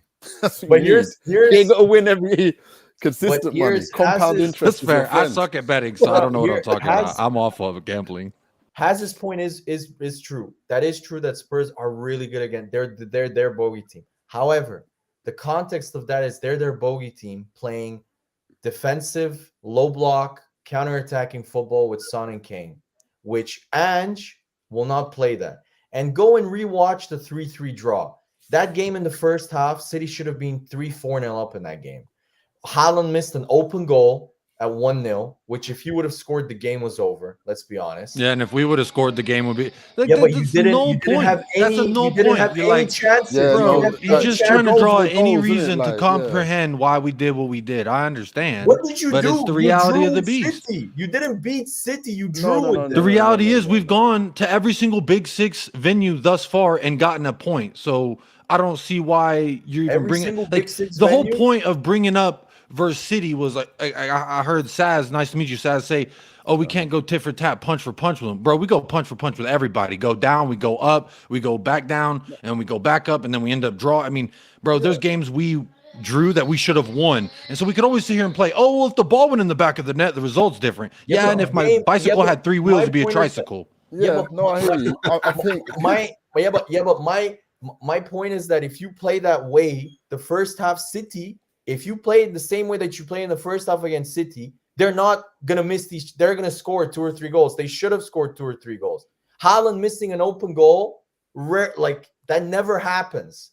And he did in that game. My point is that if you're going to go... He's missed open goals before. Okay. I mean, it's rare, but to miss like that, you rarely see. The validity of this statement is going downhill quick. It's not something you're going to bet on, Has. I think that's the point. I've got no idea about this game. I've got absolutely no idea about this game. Saz, you said yourself, anything can happen in football. I've got no idea about this game. But mate, like, come on, like, look, let's be absolutely real. Like, yes, and like, it is possible that Spurs could win this match. If you asked me, gun to my head, pick a team, I'm picking City. Yeah, of course. Right? I'm saying this now. I'm saying this now because you obviously not missed the box office, yeah, right. The point I'm making is that I've got no idea about this game because the last game we played, we were bang average against Man United, and I stick by what I said because that was the worst Man United side I've seen in years. The worst Man United side I've seen in years. Yeah, I thought you absolutely bantered our defense, by the way. Yeah, and the only player that turned up was a reject Bentancur, which I was called the reject from Juventus Bentancur. Yeah, he was the best player on the pitch all day long, every single day. Yeah, so that I'm sorry, I don't know what I'm going to see from Tottenham Hotspur. What I will see is Ange football. Cool, you know what I mean? Yeah, that's cool because he said that in June. Yeah, so at least I'll see that. I'm still not on the Ange train because you know what I'm saying on that, and that's it. Yeah, but I've got no idea. What I'm going to see. All I will say is this: if Tottenham Hotspur strikers don't score, if Richarlison, the below average Emil Heskey, doesn't score like he always does, yeah. If Werner, the below average Shane Long, doesn't score, doesn't score, right, we are not winning that game, and we need to win. Yeah, we need to score goals, and that's it. Sorry, that's it. That's all I'm saying. And Maddison doesn't need to play. Yeah, I'm not seeing Maddison on the team, by the way. Yeah, because I'm sorry, the guy's come from an injury. I'm not seeing that. Yeah, I want to see Bentancur playing. I want to see some of our players playing. I don't want to see Tom Carroll playing. He's been training the past 2 weeks, by the way, Alex. He's been on the pitch training the past 2 weeks, so you will see Maddison. I think Maddison needs time. I'm sorry, I wouldn't rush him. Bro, he just had 2 weeks. He just had 2 weeks of maybe, training. Okay, then fair enough. But I don't want to see Tom Carroll, the Argentine Tom Carroll, Lo Celso playing. I don't want to see him playing. Sorry, I don't need that. Who do you want to see playing? I don't need that in my team. Who actually do you want to see I playing? love Alex. I've got a long list of people you don't want to see. Okay, Madison plays. Yeah, I'll take that all day long. Reject Bentancur, and I don't want to see. I'll take Bentancur. I'll take Bentancur. Okay, if I have to put Højbjerg in the team, I'll put Højbjerg in the team, even though you know what I feel about Højbjerg, bang average. Yeah, and Madison, right. And so then that's it. But the strikers need to score, and that's it. I think it's going to be a 1-1 draw, and we're going to be at their Emirates, and they're going to bash us, and that's it. That's what I'm saying. Richarlison and Timo Werner are not going to score against Ruben Dias and I don't know, Akanji probably is playing. So, just Timo Werner. I saw some of the takes on some of these. I'm going to finish with this. The preview, I think it's going to be a tight game, but I think because it's an FA Cup game, Man City will be more switched on. I think it'll be a 2-1 win to Man City. But as has said, the Spurs Man City games, you never know. Always some crazy shit happens where, Kulusevski tries to head the ball, it hits off his trapezius muscle, and somehow it goes in the top corner. Yeah. Somehow it goes into, but it's a great header. He totally meant it. But yeah, let's forget that. But bro, he dunked on his head. The guy that they brought in to replace a $90 million center back / left back, he got absolutely dunked on. Put some respect on LeBron Kulusevski's name. Yeah, sorry. Wait. Why are we talking about Kulusevski like he's the best thing since sliced bread? Yeah, okay. In the center, I just said he dunked on his head top. He dunked on their head top. That is fact. As a winger, this guy is like a fullback. I'm sorry. I'm done this whole rubbish about Kulusevski being sorry. He's been crap. On the wing. I'm sorry. This is what Tottenham fans do all the time. I'm sorry. This is the thing. See, but you said it there on the wing, not centrally on the wing. Do all the time. They overhype our players. I agree. He's crap. But he hasn't been on the wing. He's crap. I'd rather have. We shipped off Irvine to Holland. We'll have him back tomorrow. I'm sorry. He's better than him all day long. He's crap. Yeah, but he's been better. I'm sorry. He's better number 8. I'm sorry, but I can't do it with Tottenham fans. Yeah, listen. I calm my team, but Tottenham fans, when they say stupid things, I just can't do it. I unleash. That's what I do. Back to you, Ash. I'm done. Sorry. You just I did. I said Kulusevski dunked on their head top. They said, "Oh, Brennan Johnson's turned around this $90 million center back, left back so much that we need to replace him with Nathan Ake. Let's move Brennan Johnson on the other side." And what happens? That guy who replaced said center back got absolutely dunked on. I have the photos, the pictures. You talk about trapezius muscles is his damn body. The ball went off his body as he dunked on his head top. That is a goal, my friend. It don't matter if he hit it with his left cheek, right cheek, center cheek. My friend, the ball went in the back of the net. He went over the top of him like he was grabbing an offensive rebound. Okay, this guy was absolutely cooking. Yeah. But I agree with Alex in the sense that as a right winger, Kulusevski, there are a lot of deficiencies there. I'm not going to say shit because he's still got GA there, which is more than you could say for some of your wingers, Stefan, and any Manchester United fans in the house. But I would also say that moving him centrally, what that did was that helped open up Kulusevski in his whole game because he's got a smart football IQ. He's got power. He just don't got pace, and you need at least one, hopefully two, to be successful. Where's that power? Where's that power against other teams, Jacob? Because I haven't seen it. I ain't seen it. He hasn't turned up. Right, because recency bias clouds your judgment. I understand that in the most recent match, we were overrun in the midfield. I do understand that, and I hear you. But you have to look at the entire tenure he's been here. He's been one of our most strongest on-the-ball players that we've got. So when I talk about power, yes, he does have the ability to hold off a defender when he has the ball at his feet. That's something that not a lot of people on this squad can say.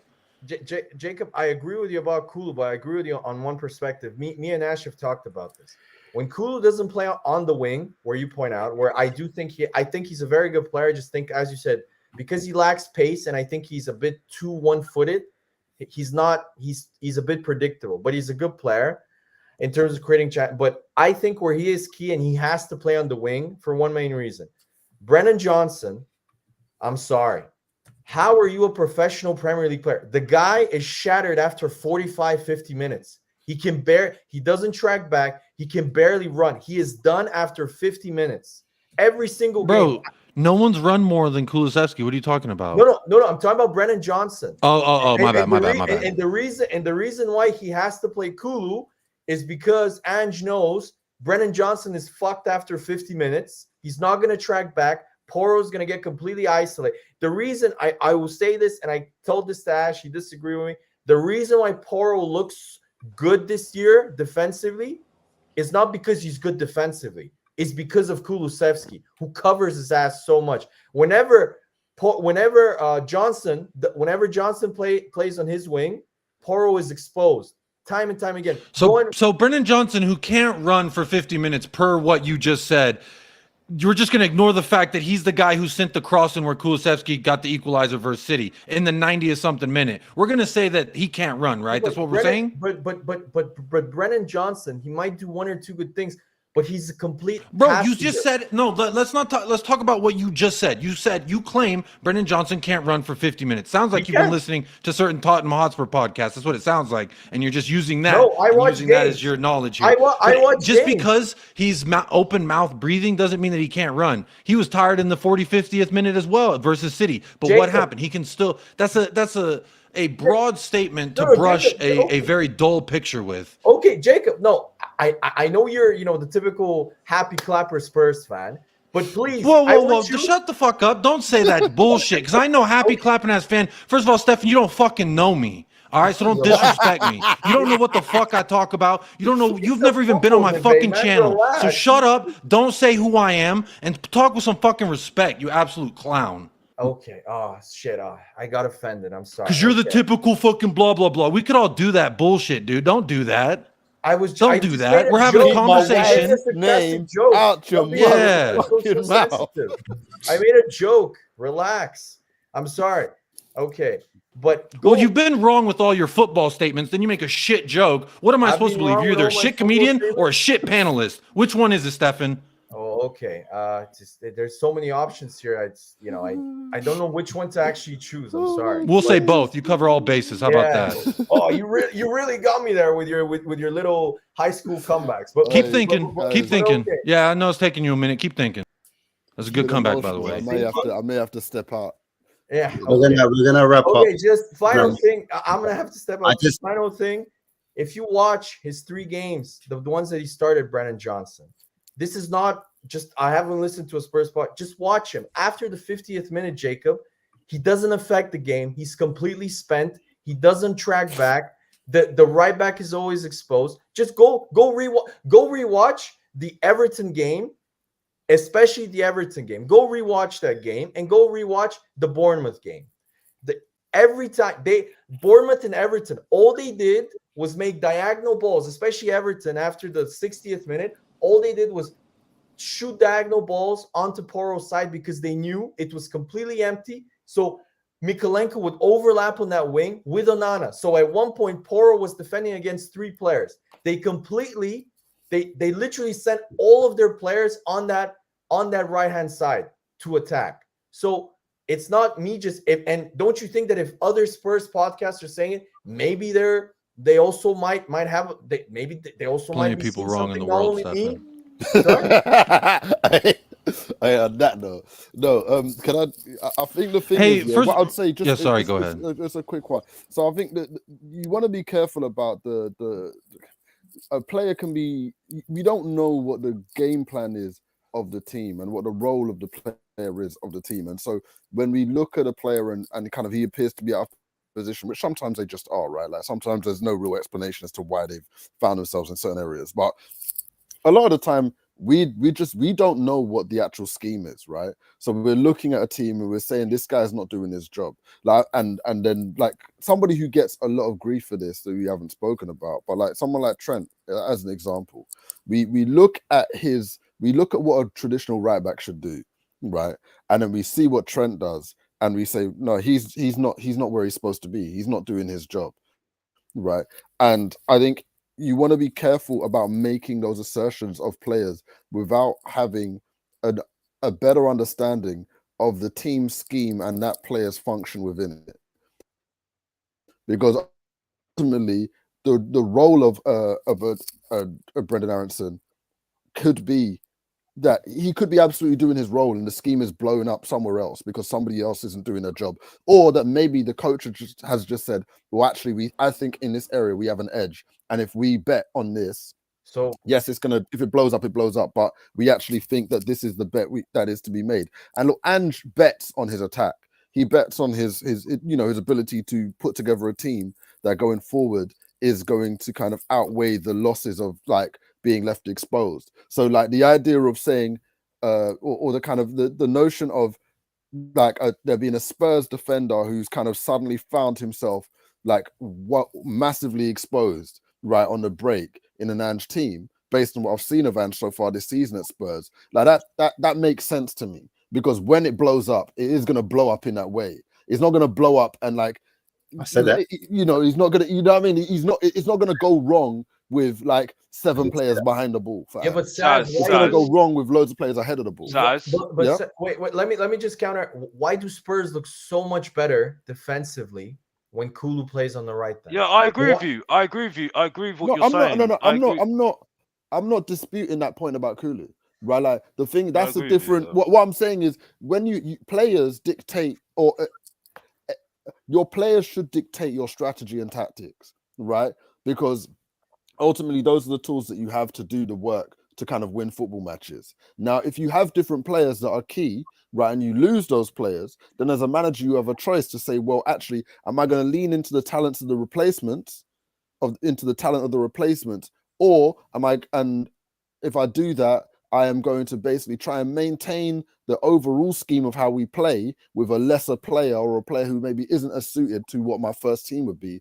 Or am I going to adjust the way we play based on using the replacement, right? And hope that doesn't bring down the team's overall performance. But he doesn't adjust, Saz. They play pretty much the same role, except one tracks back and runs. No, I mean, that's not true. That's not true. Okay. That isn't true. Like, it's I agree. I do agree with Stefan. That he's very defensively. He does do a job defensively, Kulu. But that's my problem with him. He's not doing the. For me, I'm an old school guy, right? Saz, this is what I'm like. Yeah, I'm an old school guy from the 90s. I remember players that when they're a winger, they go past their man, they go past the bar line, and they take on their man. I just see wingers right now. They always cut inside, and that's Kulu all day, every single day. I just think for me, I think he's better in the centre. I thought his best game was actually against Man City. He looked like a Dembele. You know what I mean? He looked like a Dembele in midfield. You know what I mean? Relax. No. Bro.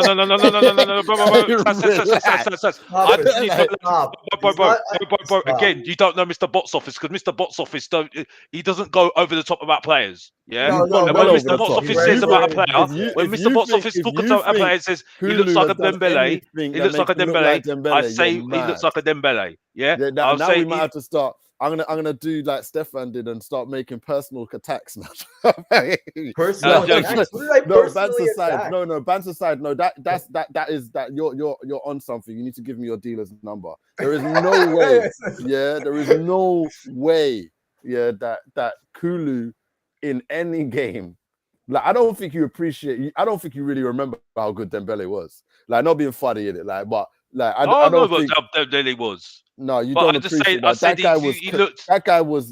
guy was lights out. That guy was that guy was a single like equation. Like, he was the entire way the ball got from your goalkeeper to your attackers. I agree with you. That was the whole thing. Right? Like, it was give the ball to Dembele. He's going to roll his first man and skip past 2 and play a sideways pass to somebody because he's run up the field. Right? Like Dembele was clear. Like, this is not. I will not. I mean, Ericsson. I think you misread what I said. I said he played like a Dembele. Like the role that Dembele did. Okay. I was impressed with him. Now, look, listen. Regardless whether I said what I'm saying, I'll go what I see, because I'm not a stats merchant. I'm sorry, I'm not that guy. Yeah. Yeah, because I'm sorry, it doesn't play on paper. We see what we see on the pitch. You know what I mean? Yeah, so, but you know that. But what I see, stats are just Stats are just an account of what happens on the pitch, not a full account. I'm sorry, I don't agree with that. I'm sorry. How do you know who won a game? How do you know who won a game? Yeah, well, I'm only bothered about what the score is. That's the stat that I'm only matters about, and that's it. That's a stat, yeah. That's it. So that's all that matters. That's all that matters. But XG, no. But when we start talking about XG, right? Yeah. Sorry, Bob, but Saz, we're not going to agree on this one. Sorry. If we're going to start talking about XG and all this rubbish, sorry, don't do it. No one said XG, by the way. You were the first person to say XG. Can I say a quick one? A quick one on the XG thing. Very quick one on the XG. No one brought that up. No one likes XG. And no one brought up Kulu too. No one brought up Kulusevski too. Box office. No, go on. Just quick. Like if a striker misses a tap in front of the goal, right, or your centre midfielder kicks it from the halfway line and gets it on target, which one do you think is like the next time? If I told you if I just told you a striker's got a shot in front of an open goal, right, in a penalty yard box versus your midfielder shooting from the halfway line, which one do you think matters more? Which is more likely to score? He gets XG, inside the box. If we're gonna do that again, no, sorry, Stats, no. XG. We're not doing this. We are not doing this XG. We are not doing this XG chat. We are not doing this. We are not doing this. All I'm saying is XG is just a way to quantify what we already understand. I'm sorry, that's nonsense. Absolute nonsense. I'm sorry. In the same position as Haaland.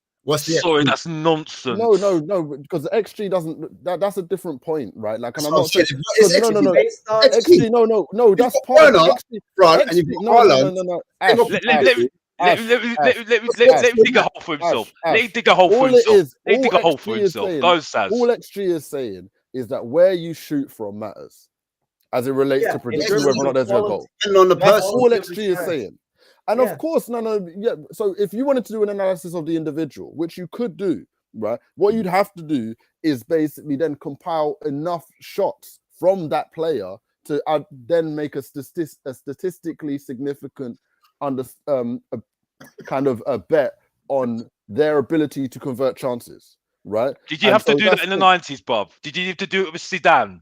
Did you have to do that with Batistuta? Did you have to do that with Elias Ferdinand? Did you have to do that with Ronaldo? Did you have to do that with Messi? No one has Did you have to do that with all those players? No, you didn't. You didn't need to do that because you can see it for yourself. You don't need XG. It's a load of crap. It's a load of crap.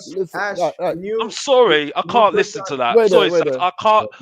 I'm sorry. What exactly have I said that was so egregious? Can you put up? Because it is a load of crap. XG is a load of crap. No. Relax with the language, innit? What have I said that was egregious? Like, what I'm saying is, if you want to tell me that, all I'm saying is where you hit a ball from is a good indicator of how likely it is to be a goal. That's all it is, right? If you take a shot from outside the box, that's less likely than a shot inside the box. You're fighting a losing battle, Saz. All it is. Stats. He hates stats. No, that's okay. Like, I know like within himself, you will look at a goal and you'll see somebody take a shot and you'll be like, he should have scored that, right? Yeah, fair enough. All that is, that's all XG is a recognition of that with numbers. That's it. You're looking at a chance and you're like, hold on, he should have scored that. But Saz, why has he done that? He shouldn't have taken that shot. If it's that important, if that is not important, right? If it's that not important, why do we have all these people when they come on the show saying, "Oh, this XG wasn't that great"? Oh, this XG was this. Oh, this XG is this. And I'm like, hold on. What difference does that make? What difference does that make? What difference does that make? That's what I'm saying to you. What difference does it make? Difference to what? What are you talking about? The point I'm making is, Saz, is that what difference does it make how much XG it is? Right? The reason, it's all about the result on the pitch. It's all about the result on the pitch. If they win the game, that's all that matters. Okay, that's all that matters. What was the XG on Kulusevski's header, Alex? You know? That one where he went over the back of Nathan Ake and dunked on his head. But obviously, Mr. Box Office, it's nothing personal. It's nothing personal. It's football debate. What I'm saying, can I give you? Shall I tell you why the XG thing is useful, right? If nothing else, because what you're trying to do with XG, if nothing else, right? Because ultimately, the goals that go in are just the ones that matter. Nothing else. But what you're actually trying to do is make an assessment of how good a player or a team is, right? Without them having to score, because sometimes good players miss easy chances and sometimes bad players score worldies. And so understanding whether or not someone's good. This is, for example, if I look at, say, Dan James, right, at Man United, this is the thing. Dan James would do this thing where he'd run down the left wing, he'd cut in and he'd take this shot. And for me, like, it could go in. Anthony. No, it could go in, it could miss. But I know it's a bad shot, right? And that's my point, is in, like, to get an understanding of what a bad shot is, right? Where a player, you should say, why have you shot from there? That's not really going to create goals. Versus if I know a player gets to the byline and he can cut back a pass, right, and he can create a tap in, like, do that all day. Because look, if Kulusevski gets down the right wing, does a cutback to Son, and Son misses, I'm saying Kulusevski, do that again. I back Son to score. Versus if Son gets the ball on a halfway line, turns around and bangs it in top bins from the halfway line, I say that was cool, but don't do that again, because I don't think you're going to score many of those. But Saz, right? And that's the point.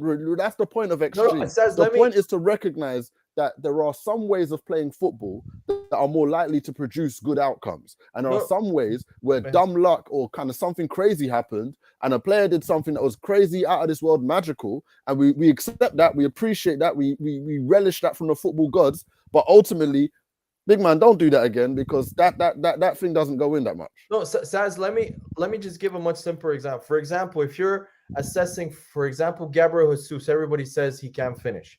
The easiest statistical way to do it is to look at the number of shots he has, look at their XG, compile the XG, and look at the goals he scored.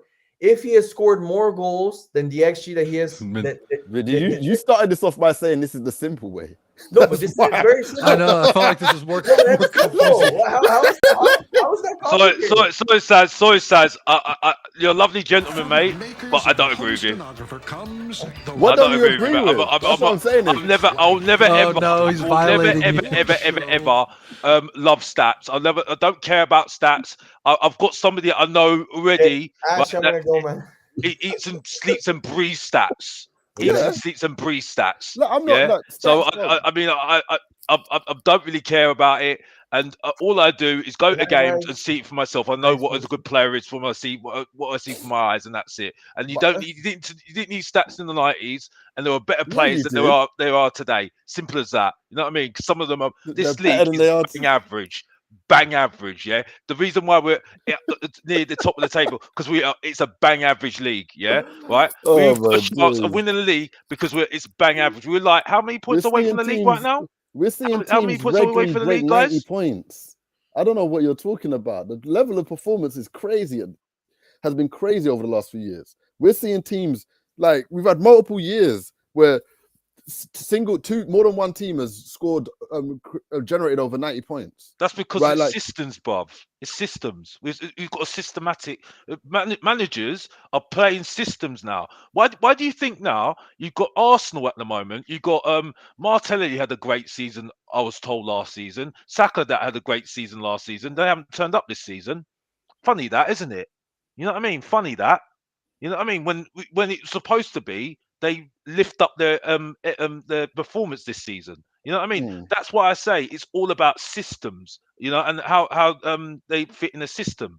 Why do you think Sancho didn't work out at Manchester United? Because he didn't fit the system, what Manchester United wanted to do for him, and that's it. Yeah, I actually feel sorry for him, to be honest with you. I said it in the chat because I actually like Sancho. I think he's a maverick. I think he's a guy that needs a team to play around him, and that's it for me. But for me, you know, at the moment, I think unfortunately you need players that have got less athletic. That's why people like Callum Gallagher from Chelsea are really good at the moment. Let's be honest here, he's just an above average, below average Henderson. Let's be honest here. You know what I mean? You know, because he ain't that special, in my opinion. I mean, you know what I mean? He's no different to Foden. Foden's better than him all day long. You know what I mean? Sorry, Ashmatic. I know you want to wrap up the show. You got some takes, mate. I'll tell you that much. Well, Bob, it's Mr. Boss. It's Mr. Bot's office. You know what I mean? Alex employs me to make himself known. You know what I mean? If you don't know, get to know. That's what it says every single time. Back to you, guys. I just wanted to know. Preview Man City. Just coming back to it. I don't told you, man. I told you. Bro, when did you ask that question? 20 minutes ago? 30 minutes? Now, just to wrap it up. Like, Alex, what would you reckon the score will be? I think it would be.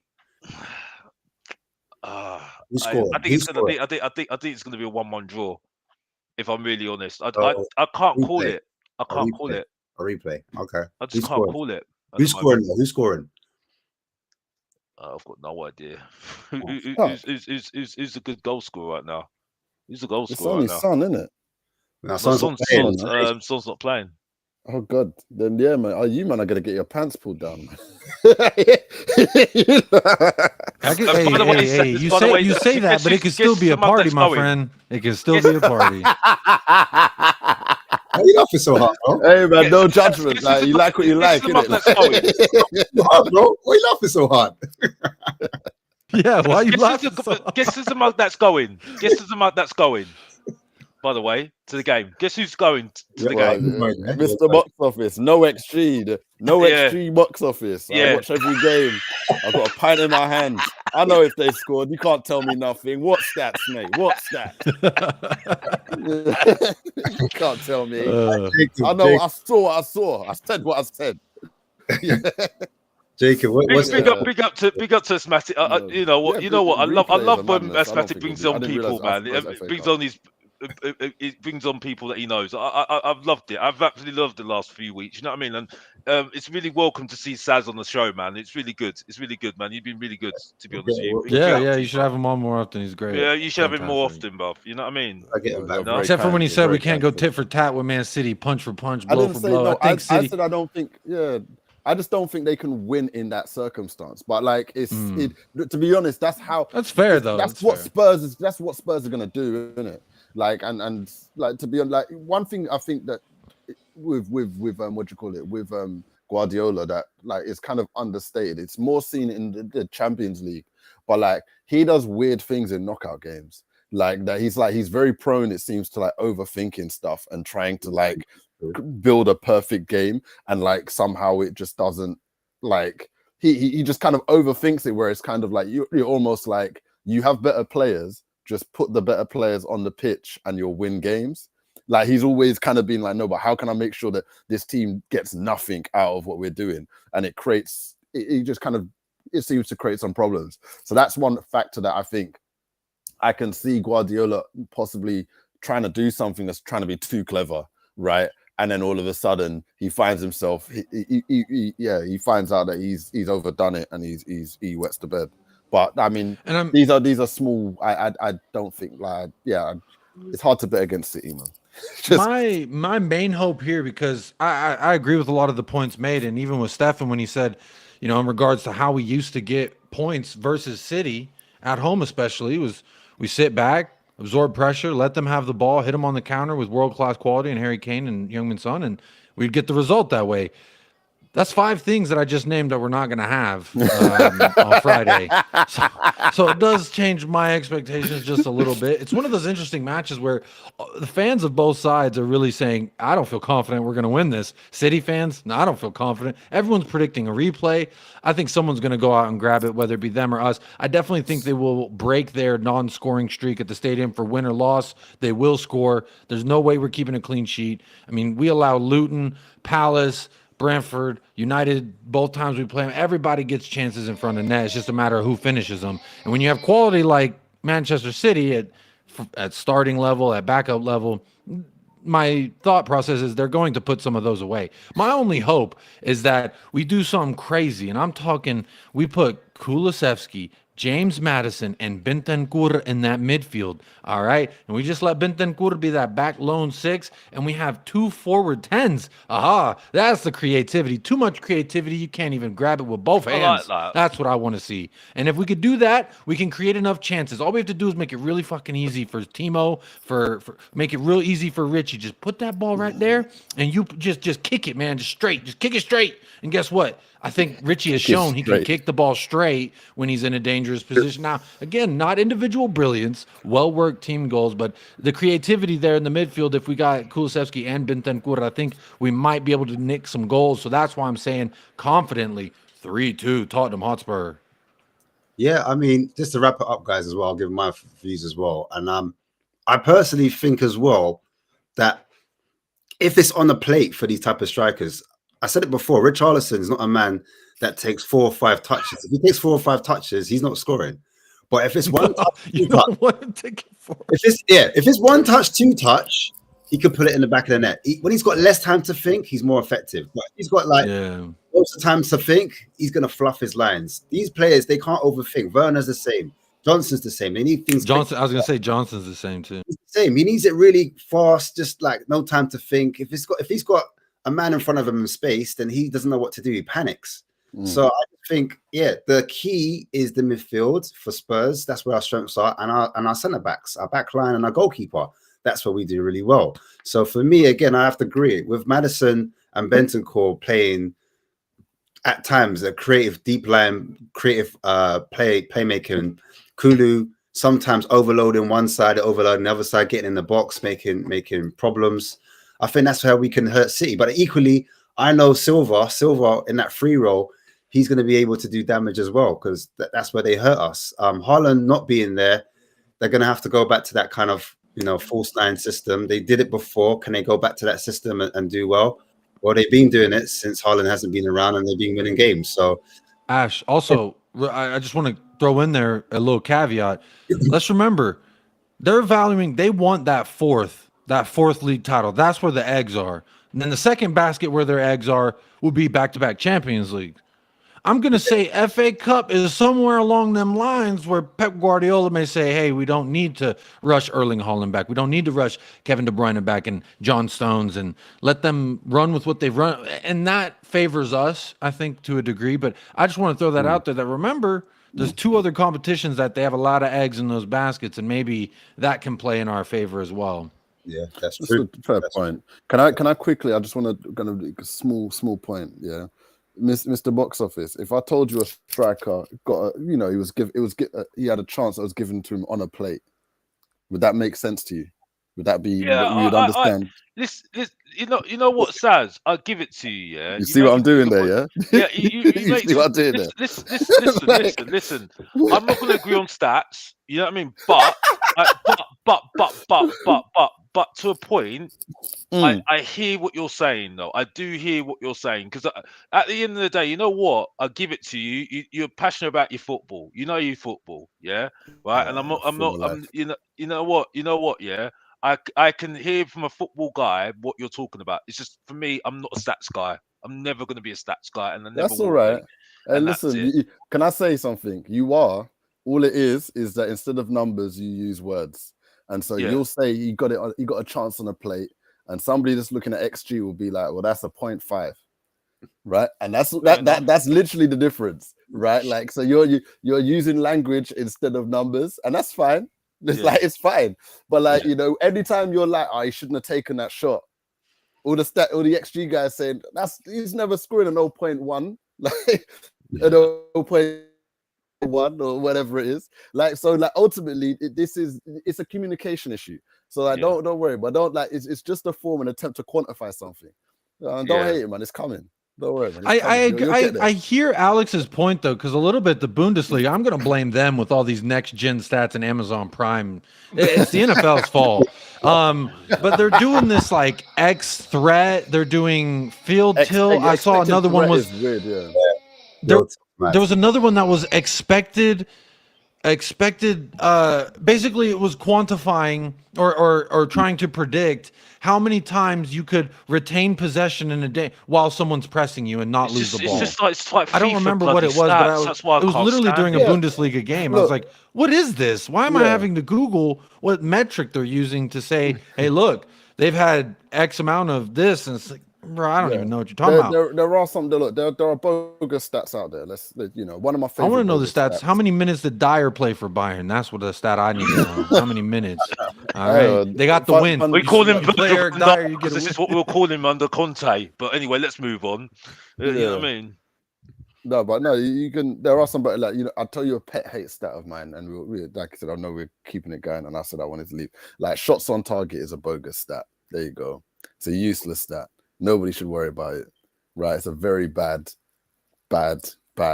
It muddies what people are thinking about, because it's not good at predicting whether or not a shot should be a goal, because you can chip it into goalkeepers' hands, and that's a shot on target, or you could miss a sitter, right, and completely, and then that wouldn't count as a shot on target. But which one would you think is more likely to be a goal if that were to happen again and you don't know the outcome?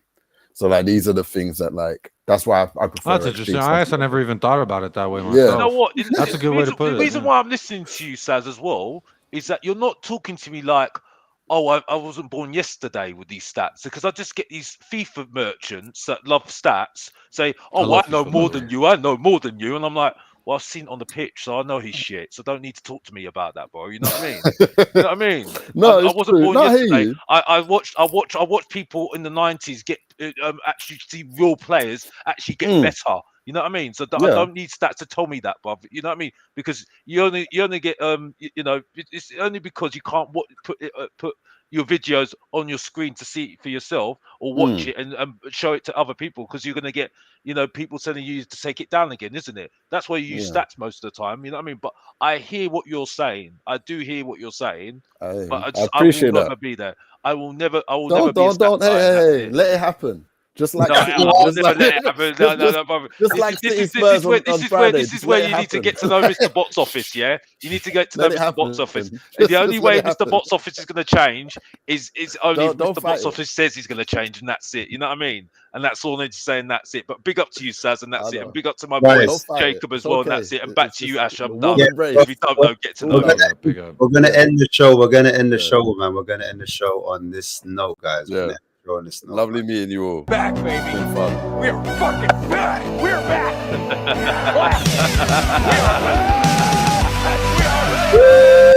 Yeah, man. Trippier's joining the gang, boy. Let's see what happens. Trippier, Kane, and Dyer all linking up, having a little boys meeting. But anyway, guys, please like and share and subscribe. Big up, Saz, for coming on. Love always, bro. We're going to get you on more. The fans want you, man. You've got a couple of fans here. Mr. Box Office TV, can you tell me where we could find you? Why do I need to explain where they need to find me? You know what I mean? You should know already. You know what I mean? Because only one person, the main if they don't know, the Professor of Truth and Entertainment, the Professor of Truth and Entertainment, the ratings killer, the ratings killer, Ash's Spurs' nightmare and Ash's guilty pleasure, and that's it. And if you don't know, get to know. That's it. Every single time, and that's it. You know what I mean? So that's all I need to say, and that's it. And you know how it goes every single time. Subscribe to Mr. Box Office TV. It's near to 1,000 subscribers, 60 and counting. That's it, and that's it. So get to know that, and that's it. Back to you, Ash. I'm done. And Jacob, where can we find you? Just had a lovely show with a gentleman on this panel you may think is familiar. Ash, I had him on earlier today. You can find me at United Spurs of America. Had Ash and Johnny on. Was a great show this morning. On a little bit earlier than usual. Normally I'm going live around this time, but yeah, you can find me United Spurs of America, where I'll do my best happy clapping to make Stefan happy. Hopefully he can tune into the next show and tell me, and I can really clap happy for him. That's what I hope. And on that note, guys, big up. And we're not here next week, man. We're not here next week because Tottenham are playing. We're actually playing a game against Brentford, so it'll probably be the following week. We're midweek.